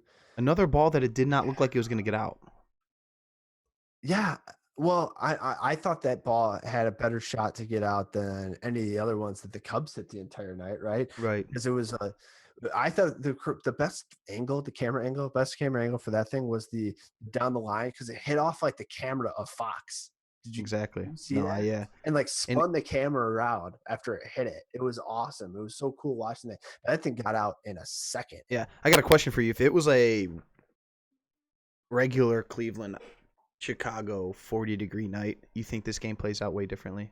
Like 35, 40-degree Like night the instead wind of plus like game 2 with Arrieta and where it's just that ball's not going anywhere. I think or just a regular Cleveland October baseball night. You think it plays out differently? Yeah, I mean, did you see? I thought like you're talking about like a game 2 that we had when it was cold with the Arrieta Bauer matchup in the cold weather when it was really cold. I think it was like 40 degrees and kind of drizzly. So Yeah. that game played out in a weird sort of way too. So I think it probably does play out. I think obviously the wind was a factor in that, and the fact that it was well, apparently it wasn't windy, but I think up in the jet stream area, it was able to kind of blow some things out. But yeah, it probably plays a little bit differently. But I'm kind of glad that the weather was the way it was because I don't want who inclement weather. wouldn't want 15 runs in World Series Game 7? That was awesome. Well, not just that, but I never want to see the weather play a factor in which it kind of wrecks the talent on the field, right? That's kind of my that's my whole thing. But man, watching that, so I'm sitting on my couch and I'm talking to my wife, and she's kind of getting ready for bed. She's not a sports fan, really. I'm getting ready for bed, and I'm like, "Hey, babe, why don't you? It's 6-3. You might want to watch history here. Like the Cubs could potentially win a World Series. Come over here." And she's like, "Fine, whatever. I'll come lay down. I'll fall asleep on the couch." And so I'm sitting up here, and she's getting ready, and then all of a sudden, Rajay hits the shot, the 3-run shot, and I'm like, holy effing, what, like holy cow. And it's just like, wow, man. And she's like, what happened? It's like, they just tied up this ball game. They just tied it up. And I think the biggest thing is that the Indians, not only was that Chapman taxed, I believe he was fatigued from having so much work in the last 2 games. I just thought that he looked really uncomfortable. And if you notice that Chapman like doesn't sweat while he pitches, but then he goes to the bench and it looks like he jumped into a pool. Yeah, I that is weird. Like he's just bullets of sweat coming off. I don't know if he's nervous. I don't know if he's just expended so much energy that once he sits down, it all comes out. I'm not really sure, but man, like I thought the Indians did such a great job taking at bats and fouling and protecting the plate, and then focusing on that one spot down and in where Chapman was trying to make a living off of last night, and where he really does make a living. They did a great job holding off on that high fastball that they didn't do such a great job off of in the 5th game. I thought having to have Chapman throw in game 5 to get the 8-out save, I thought that was huge for the Indians in terms of being able to see him that much. Just make him work and continue to see pitches. Yep, exactly. And I thought that was a great thing for them. And just Rajay Davis, I felt really good for him because he had that kind of that weird throw to try and get Bryant on the tag up from center field, and people were kind of dogging him a little bit about that, but then he comes through and knocks that homer. I mean, you gotta feel like absolutely amazing, and that's the point of which I was like, the Indians came back with the wild pitches, and it was a 5-3 game, a two-run game, and I thought that was really close. And then as soon as he tied it up, I was like, wow, we have something really special going on right now. Like this is the history that I wanted, right? This is definitely, this is what we talked about before game 1 started. Like we think this is going to go 7 games. We want it to go 7 games. We want a thriller, and wow, they did not disappoint at all. Yep. And there's already people out here who are already have told you this might have been the best 7-game series in the last, decade, maybe even longer. Yeah. And so, okay. So my question for you is now, so nothing really happens through, so Chapman obviously gets tied up on, and it's funny. I posted a video on Twitter the morning before Game 7, and I said I strongly believe that someone other than Aroldis Chapman is going to save the game for the Cubs tonight, and it was because of exactly what I thought. I thought he was going to have to come in early, and I thought he was going to get hit, and someone was going to tie it up, and they were going to have to go to someone else. That was my whole thought of that video. I couldn't fit it into all the seconds I was allotted on Twitter, but that's really why I thought the way I did, and it certainly happened. So I think as a Cubs person and a Cubs fan, I know everyone was like, okay, what do we go to now? Because it's clearly Madden trusts absolutely no one in that bullpen. What are we going to do? And I'm sure, JB, what's your thoughts after they tie it up? I mean, you go from kind of despair, being down 5-1, right, to holy cow, like this could happen, right? Right. No, it's a well-known fact here in Cleveland, and it's something that, Cleveland Indians fans kind of take pride in. In the last 10 years, the Cleveland Indians have the most come-from-behind victories in all of baseball. Do they really? They do. That's a well-known fact, and it's by a very, very large margin. Okay. So when they came back and they had tied it, and that crowd was rocking, you could see Cubs faithful in the stands like, holy shit, like it's happening. Yep. The pressure's on the Cubs there because they're thinking here, holy shit, choke Cubs choke, like it's happening. Oh yeah. What did we just do? Oh yeah. And then I was excited. I did not think there was any way that they were gonna end up blowing the game. Yep. Again. I don't want to say again, they didn't blow it. I just didn't see them losing. I just felt like those players were amped. Rajay Davis rounds third base. He's pointing to the dugout. Everybody in that dugout is already at home plate, like waiting for him. It wasn't even a walk-off home run. It was just, you could just feel the excitement. Where I was, man, it was mayhem. And like I said, game of momentum. It kind of swang into the Indians' favor. They were about to go into the bottom of the ninth. Yeah. Whereas an Indians fan, I've seen so many times the walk-offs and come from behind victories. It's something special, especially in that ballpark. It's amazing. And so we'll take you through the top of the ninth. So Allen's closing right now. He's in the ball game. I mean, he's been as dominant as Andrew Miller this postseason. I mean, and he just hasn't gotten any love because Andrew Miller has just been Andrew Miller, right? So he comes on. He loses. He loses Schwarber for the walk, and then Almora comes up. Sorry, this is before he loses David Ross at first for the walk, and then Hayward comes up, and Hayward is an instant strikeout. That's just what happens. But we get him on there. Hayward should have grounded out into a double play, and that was that weird slide. If you remember that by Coughlin. Coughlin came in for the slide, and they reviewed it, and then they called the out, but no one knew what the heck they were talking about, right? I thought when they called the out, they were like, "Oh, he's out at first two, boom, double play," and I was like, "Sick, let's go." People were talking about that, and I thought it was a good no call because Coughlin he didn't know where to go. Like he was actually like trying to get down so Lindor had a play. He wouldn't get hit. Yeah, he wouldn't get hit by the ball straight, like square in the chest, right? So. Hayward's on first. We got one out. Then Baez is up to bat, right?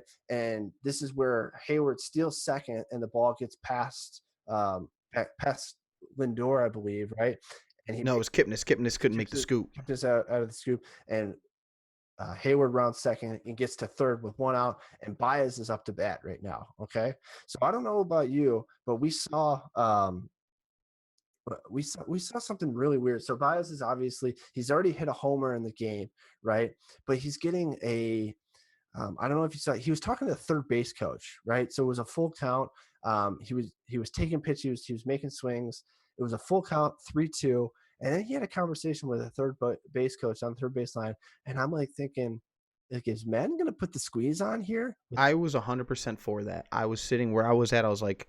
And squeeze. And I was too. I was totally for that as well.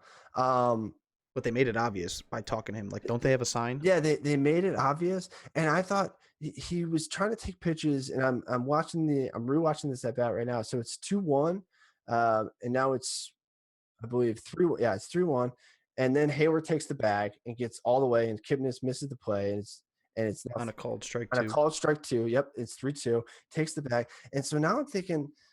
Like, okay, first off, why doesn't Hayward go earlier in the count, right?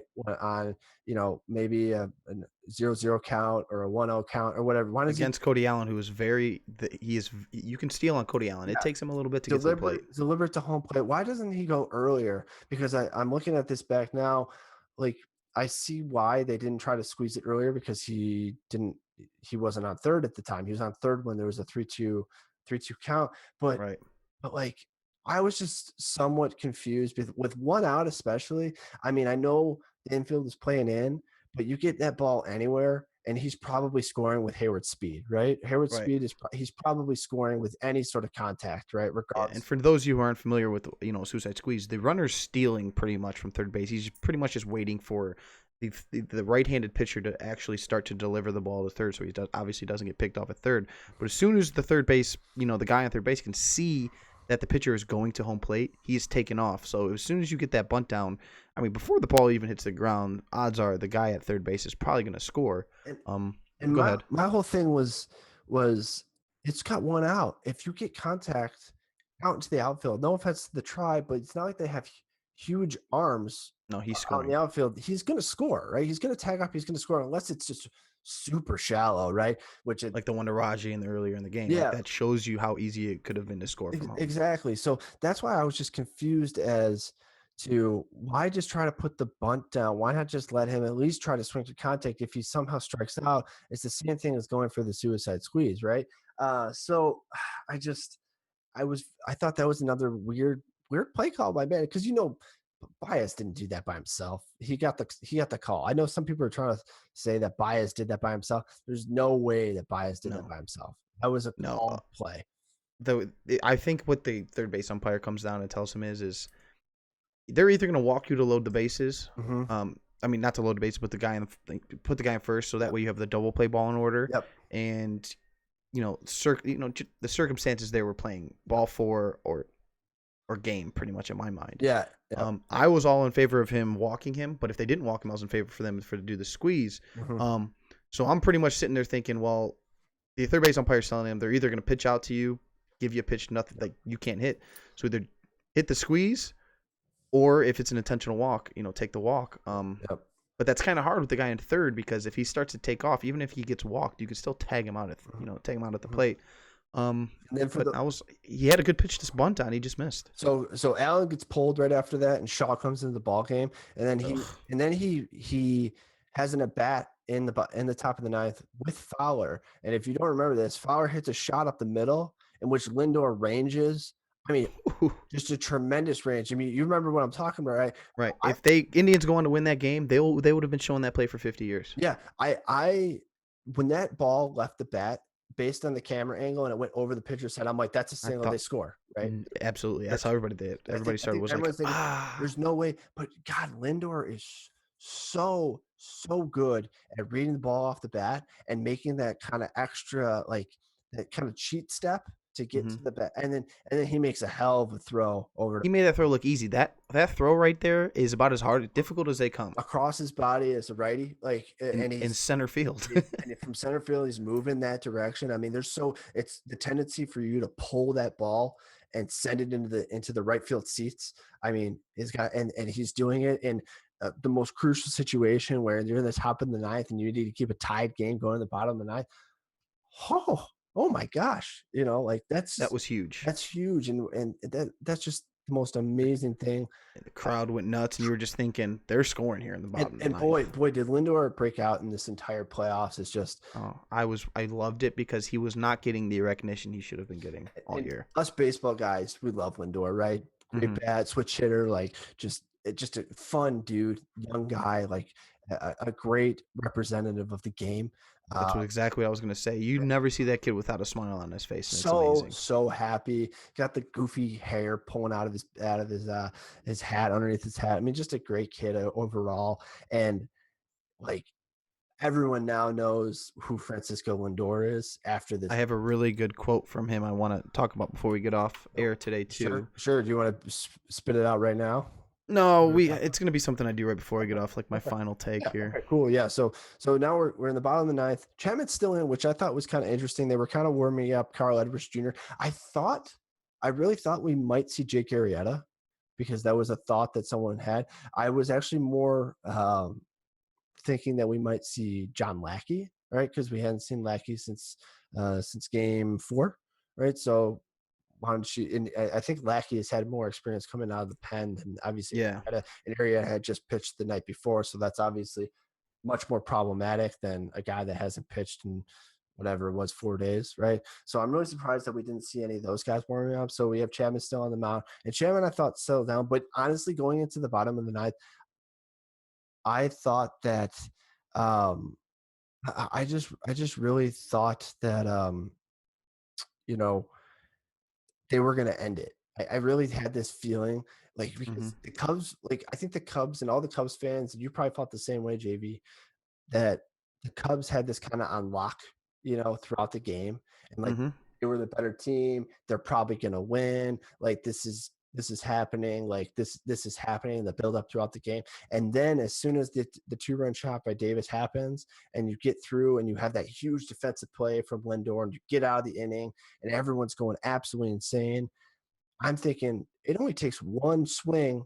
And we just saw it last inning when Chapman got out of the park from Rajai Davis. It only takes one swing now for this series to be done, this series to be over, right? Exactly. So what do you? I mean, are you thinking the same thing I'm thinking at that point? Yeah, I mean, I tweeted out as soon as Lindor made that throw to first. I said Lindor's gonna. I had a feeling that Lindor was gonna have something special to do with the walk-off winner.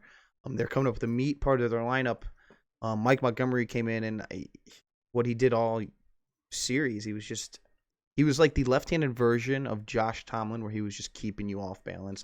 So that was in the. Can you imagine going from 99 to 103 mile an hour heat to that big looping curve of Mike Montgomery? It was a very good compliment to Chapman. Let's talk about so the 10th inning. Obviously, Shaw's in, and I just couldn't even believe how this happened. So you initially have the walk surrendered by Shaw to Kyle Schwarber to get on base. Right? Mm-hmm. Or actually, no, did he get a single or did he get a walk? I totally forget now. No, it was a single. Schwarber hit a single into right field. Hit a single in the right field. Yep. And then we have we have the pinch runner. So Albert Elmore Jr. comes in to pinch run for Kyle Schwarber in the top of the ninth, and Chris Bryant's up to bat, and Chris Bryant hits that loud out to what was it like? It was kind of right center, sort of, so to speak, right center. And Elmore hit, and it was. I thought it was going to go off the wall, off the bat initially. And Elmore makes a really heads up play, which could have been a gaff if it ends up hitting off the wall. It was. I honestly, I don't think it was a heads up play. It was really because if that ball hits the wall, he doesn't score, and we're sitting here thinking, "Wow, bonehead." He got a little lucky because he needs to be standing on second base when that ball's caught, and then just going back to first because, like you said, it looked like that ball was going off the wall. And if there's anybody out there, other than maybe who was out there at the time, it probably would have went off the wall. And based on the fact of the way that the balls are traveling all night too. Exactly. You're probably right on that. So see, I guess this is where the hindsight from 2020 and after, I'm sure you probably heard this from the talking heads all day, like us guys. Everyone was talking about Albert Elmore Jr.'s heads up play to get to second on that play. So I actually probably think rethinking about it, it's probably not as heads up as we thought. It was probably maybe he misread it, and he definitely because he doesn't even get if that ball goes off the wall, he might have gotten thrown out at third. He might have thrown out at second, honestly, because he was all the way tagging up at first. You know? Exactly. That's what I'm saying. If that ball even drops before the wall, he should have scored. Yeah. So I mean, hindsight obviously looks really good. But I mean, kudos to him. Kudos, yeah. He made the right decision. Definitely kudos to him. And then, so yeah, Brian. So then they decide to walk Rizzo, right, to get to Ben Zobrist. Right? Correct. What did you think about it at that time? Do you think that was the right play? Yeah, we're talking about the 10th inning here, right? Not the 9th, obviously. No, I got you. It was because you were thinking it's the 9th and no extra innings. But I just don't like Brian Shaw in against all those lefties with that cutter. Mm-hmm. Well, I mean, but it was a lefty coming up in Zobrist anyway because he's a switch hitter, right? Right, yeah. And it was just Shaw was getting pounded, and he's been getting pounded all like the last 4 or 5 games he's been playing. He's been getting outs here and there, but if you go back and look at it, I mean, there's shots like to right center, to left center. Like they were putting the bat on the ball.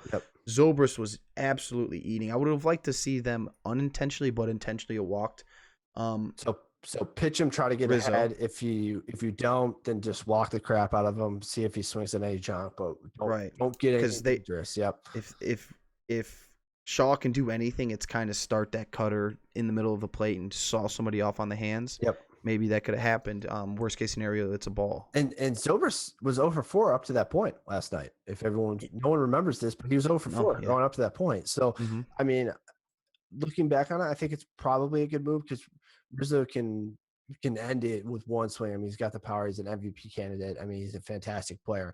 But man, like this was a really quality at bat. I mean, like looking at it right now, like Shaw's up in the count 1-2. Zobrist does a great job fouling off a pitch, and then he finally gets a pitch that he can just kind of move over into left field. Like he just kind of like defends it off the bat.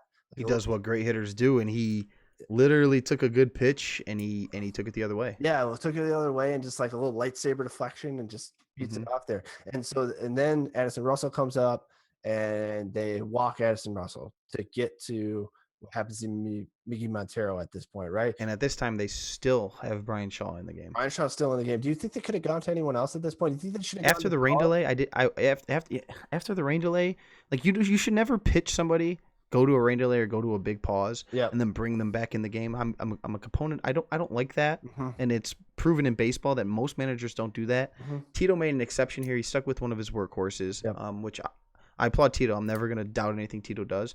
But I would like to have seen somebody who can just throw more than one pitch because, obviously he only has the cutter. He won't throw anything else. If you guys don't, like Miggy Montero only had one hit this entire postseason. It was the grand slam in game 3 or 2. I forget the NLCS, right?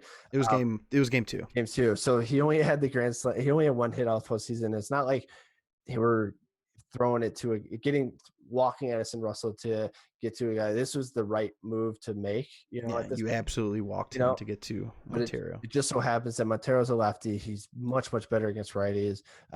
So I mean kudos to Montero for coming absolutely cold and just delivering for his team. He must. Right. You talked about it earlier. Just if you go back and you look at the score sheet, like some of the guys who played a big part, you got like Brandon Guy or Michael Martinez. Jan Gomes came in the game at one point, and then like you said, you got Montero, Almora, who we've talked about, Chris Coughlin, Yep. David Ross had a huge at bat. It was just the names that you can ring off that played a part in the victory were amazing. Yep, exactly. I totally agree on that. So that was crazy. And then obviously 8-6 to end that 10th inning. Who came in? Trevor Bauer comes in and gets 2 crucial outs. I mean, he pitched really, really well to get the 2 outs afterwards. I mean, obviously one against instant strikeout Jason Hayward, but still gets him out. That at bat was terrible by Jason Hayward. That literally summed up his entire season. That last at bat. He swung 3 straight times and didn't even look like he saw the ball all 3 straight. No, he swung at balls that hit the grass before the dirt, before the plate. I mean, so bad. And 7 more years on that contract. Good luck. Yeah, I still think he's got talent, but I mean, well, he does. He's got talent. The price is high on him, and he's the one guy that Madden probably was like, everyone can go party tonight. Hayward, you're in the cage. Like, right. Like that's the way I'm thinking it's happening. So, and I feel bad for him because he's actually like he's not like a bad guy. No. He's a grinder. I was joking that he made himself relevant because after the rain delay, obviously he had this players only meeting that he called, and I liked what he did on the interviews after the game where he was saying like, I believe in you guys. I believe in you, all of you. And he wasn't like, I believe in myself or I believe in us. It was like, because he knew that he just wasn't that good. He was struggling. He made some great defensive plays, obviously. And you know what? I know you wouldn't be shocked. I wouldn't be shocked if he came out next year and he had a year. He had a good year. No, I wouldn't be shocked. Dude, he hit cleanup for the St. Louis Cardinals last year, right? Yeah. I mean, there's obviously talent there. So we go to the bottom of the 10th. We got Napoli coming up in the first at bat, and you have Carl Edwards Jr., a guy who the Cubs stole from Little League, dressed him up in a Cubs uniform. You NASCAR driver. So somehow throws 96 miles an hour. So I mean, who knows? I mean, electric stuff. A guy that is probably going to be around for the Cubs for a very long time and looked really good and could potentially be that setup guy that the Cubs need for next year. But, Napoli struggled in this series and it showed, and Carl Edwards got him. And then he gets, I believe it's Santana that comes up, or is it Rajay Davis that comes up after Napoli? No, Jose Ramirez comes up. Jose Ramirez. Rounds out. And then he loses Brandon Guyer, who has a great at-bat. And then he had a great game. Brandon Guyer has a great game. Absolutely incredible. Loses him.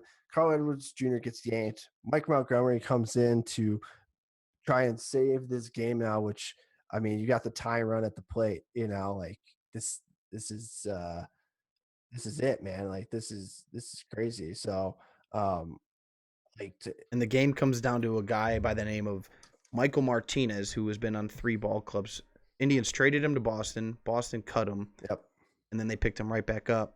Yep. He's been their kind of super utility guy. Runs bases well. Can play any position besides catcher, pretty much at first base.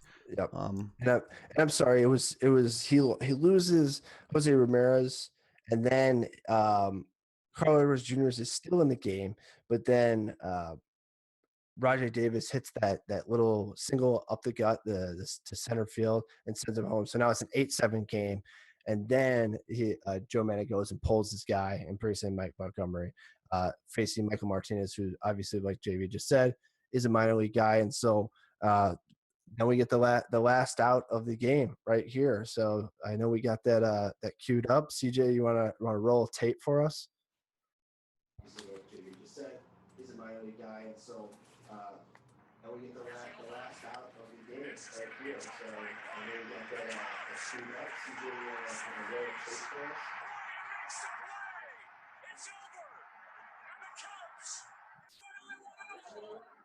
So there you have it. Cubs win the World Series on a Chris Bryant.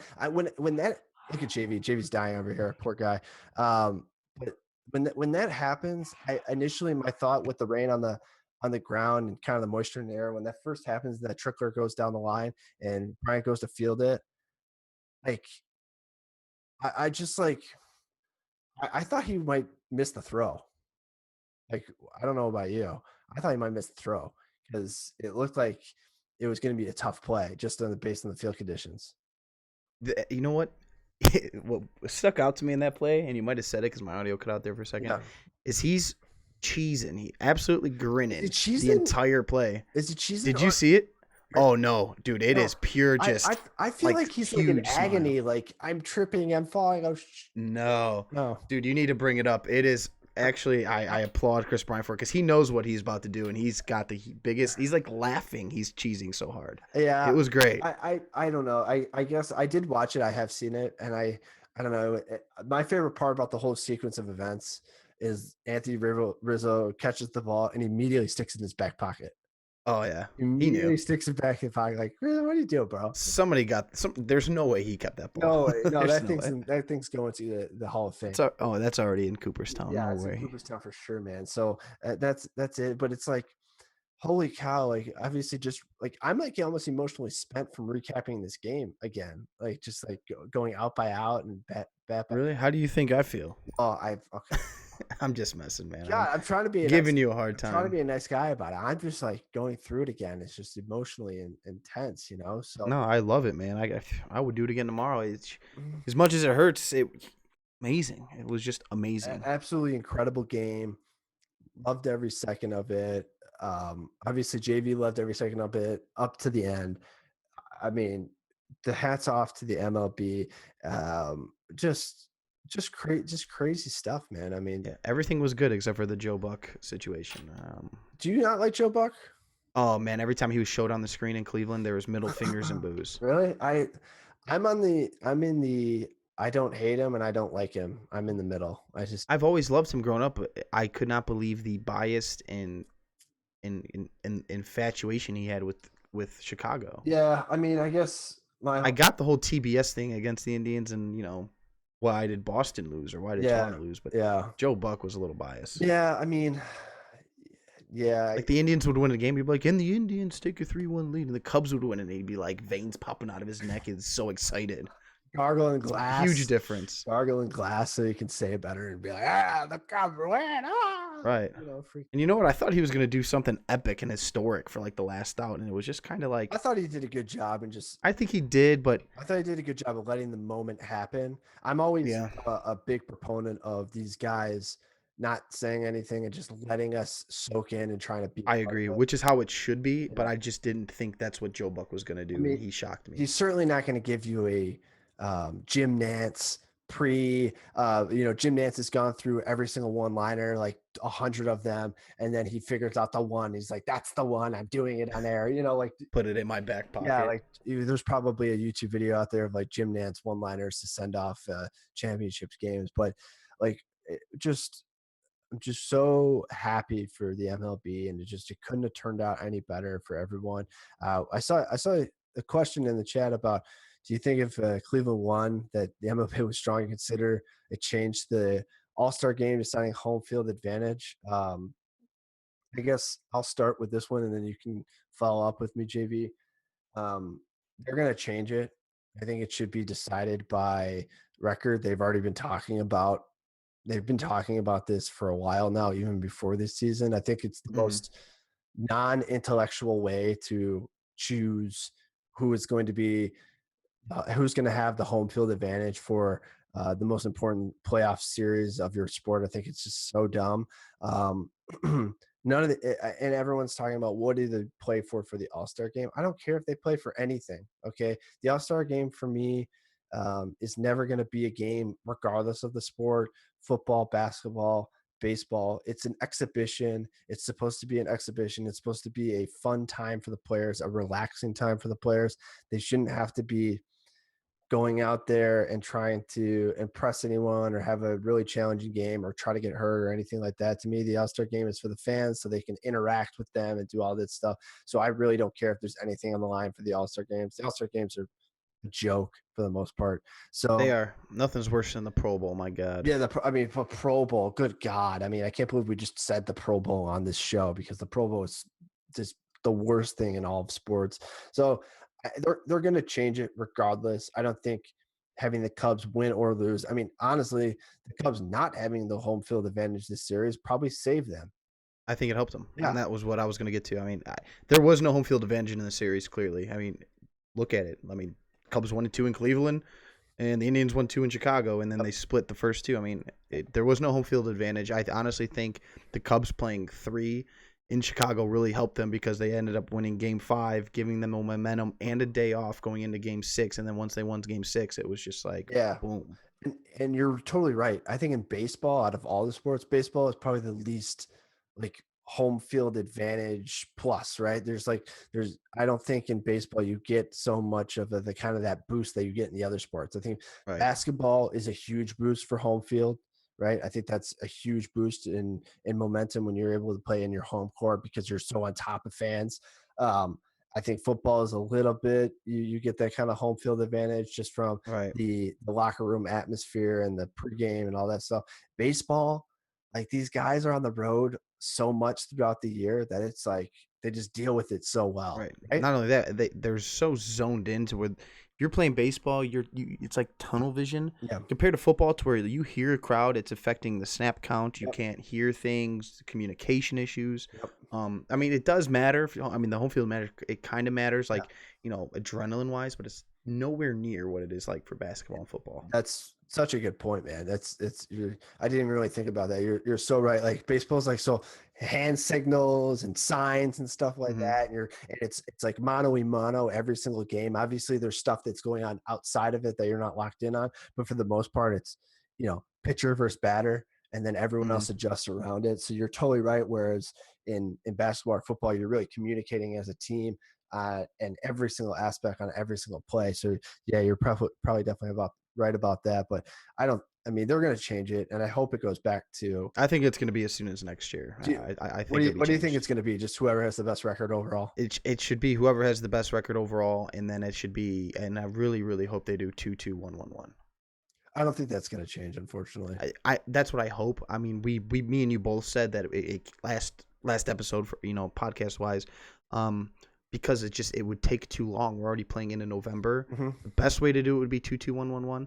But I think they're gonna ditch the whole All-Star game and it'll be 2-3-2. Yeah, I just think I think they're gonna go back to just best record. I think because of the fact that it's baseball and they want to jam it in before November. We're lucky that we're in 2 Midwestern towns that for some reason, global warming, I suppose, that it's 70 degrees out right now. We're lucky that happened, but it could have very well been 25 degrees and snowing, or even colder than that in these 2 Midwestern towns for the World Series, and that would have been an absolute shame. So I think for that reason, they're going to continue to stick to the 2-3-2 format. I think it'll help. I think it's the easiest game for in which that series can that formatted series can actually occur. I don't think it can really exist in any of the other ones, right? Right. So that's my thought about that. We get we'll go through just a couple of real quick questions in the Twitch chat, and then anyone that has any more reaction to the World Series, give us a call, 646-558-8656, and then enter the idea of 605-977-832. Give us a call for the Real Take to give you your reactions on the World Series. The next question we have is about the weather, the rain delay. JV, go ahead. About what are your thoughts on that? Yeah, the question was, do you think it was the weather that kind of made a difference in Game 7? That's tough because I think it only made a difference with Brian Shaw and maybe his command and whatnot. But the Indians had their opportunity after that weather delay. So in a way, maybe. But like I said, the Indians had their chance in the bottom of the 9th, and they couldn't capitalize. Obviously, they made the right decision. It did start raining. It did. it's that's not for the avid fan here to determine. I mean, obviously there's people way higher above pay grade, and I'm telling you that didn't go through just the umpires and the guy who sits down there and watches the weather. I'm guaranteeing you that went to New York, that went to Sea League, that went to the commissioners. Yep. So I mean, You're- I was okay with it. Yeah. As a Cleveland fan, I was okay with it. I know a lot of people were like saying, "Oh, MLB's rigged. This is reminiscent of." It was 15 minutes. It wasn't like a half hour. This is deal. reminiscent of the Super Bowl between Baltimore and the 49ers when the lights went out at halftime. You know, that's BS, man. Don't bring that in here because You can't rig that shot down the line by Zobrist. Like, you know how hard that was to hit down the line like that? That's garbage, man. Like there was definitely, like JV said, there was definitely rain coming down. They even Ken Rosenthal interviewed the umpire on the grounds and was like, "It's game 7, guys. We're not going to have this game be decided by weather. We're going to make sure that these guys are decided by the talent on the field, and that's why we're stopping the game." I mean, Right. And I was down there. I mean, they did it perfectly because they did the rain delay, stopped raining, they got the rest of the game in, and then the game was over, and it was a shit show. It was a full out pouring rain, thunder, lightning. They made the right call. So hats off to the MLB. Yeah, exactly. So exactly like that. So, JV, any final words before we wrap it up? I was reading an article today, and Francisco Lindor was seen out in the city today. He was seen out at the Apple store. And there's an article here. Yeah, he was at the Apple store, and there was an article out here. Right, and it was actually a girl I know, and it was her buddy. And she gets a text from her buddy. She said, "Buddy," and it was like, "Hey, I saw Lindor, out at the Apple store, and this is what the text read. It said, I told him thanks for a great season." And Lindor's response was, this is his response. I'm going to read it quote by quote from him. It was fun. It was a hell of a season for everyone, for all the guys here. I'm proud. I'm proud to be a part of this team, and I believe in what we have.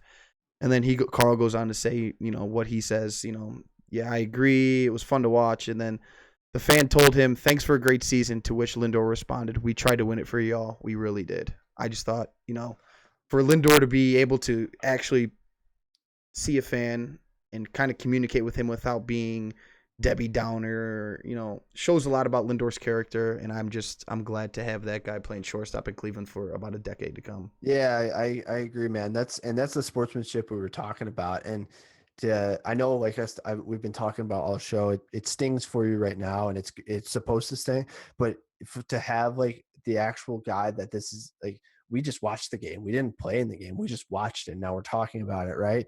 He actually played in the game. He actually played 100 less than 12 hours earlier. He played in 162 games. He played the whole season. He wasn't afraid to show up he wasn't afraid. He was in one of the most populated malls in the Cleveland area. He wasn't afraid to show his face. He wasn't afraid to answer questions. I mean, he literally told the kid, we tried to win it for y'all. We really did. How many times out there do you see these sports athletes who won't even acknowledge what you have to say? Yeah. So I thought that was cool to him. Kudos to Frankie. And to even go even farther on that, like he, he's put on all the time and the effort and the work and the times that we don't see him in the off season, in the weight room and BP and just in the cages and doing all that work. He put in all that time, work, and effort to do all that stuff. And that's a guy that's able to swallow his emotions. And basically, I know it probably hurts him today. Oh, right? Knowing Frankie, that's got to kill him. But he still, at the end of the day, knows he plays a game for a living, and he's so blessed and lucky to be able to play a game, and he knows that they're in the bigger long scheme of things, that at the end of the day it really doesn't matter, and he just wants to make everyone happy. So kudos and hats off to him, and I don't expect anything less from that guy, right? No, it's amazing. That's what you expect from a guy like that, right? That's pretty incredible and pretty awesome. So I guess my final for me, my final thoughts are again, Cubs fans, people have suffered through the Cubs, through the 100-loss season. I guess just soak it all in. I can only liken this to when I went to the Rose Bowl in 2013 when Michigan State was there against Stanford and MSU won. And Michigan State hadn't been to a Rose Bowl since 1988, so I wasn't even born yet. So I had never experienced a Rose Bowl with MSU. And my mom had always told me that if MSU ever made it out to a Rose Bowl, that we would absolutely definitely go. We would 100% go, regardless of the cost, regardless of what was happening in our lives. We would absolutely go to the Rose Bowl. My mom told me that every single year, and I don't know, you guys are probably not big Michigan State guys, but we went through some tribulations, right? I mean, we had the John L. Dog day Smith, years, right? Bobby Williams years. I mean, we're talking about, I used to get picked on in school because I was a Michigan State fan. So, I mean, I'm talking about, it was just horrible. Like, why would you like Michigan State? Why would you do this? And man, I mean, just getting our brains beaten in football. And I was just a kid just crying my eyes out.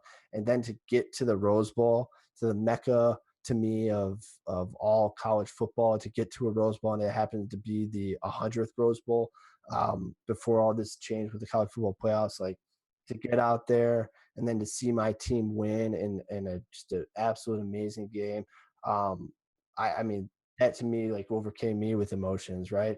And so I know that's what I like in this Cubs series too, and this Cubs victory too, is that I just know that there's mothers and fathers and aunts and uncles and kids and grandkids that sat down and watched this game together in a time in which our country is pretty divided on many different things. We had sports to really unify us through this entire series, and it's something that I hope that we can continue on to. Maybe we should all embrace each other and be happy and enjoy everything and try to be unified when we're not just watching sports together. So that's really my biggest takeaway on all this stuff.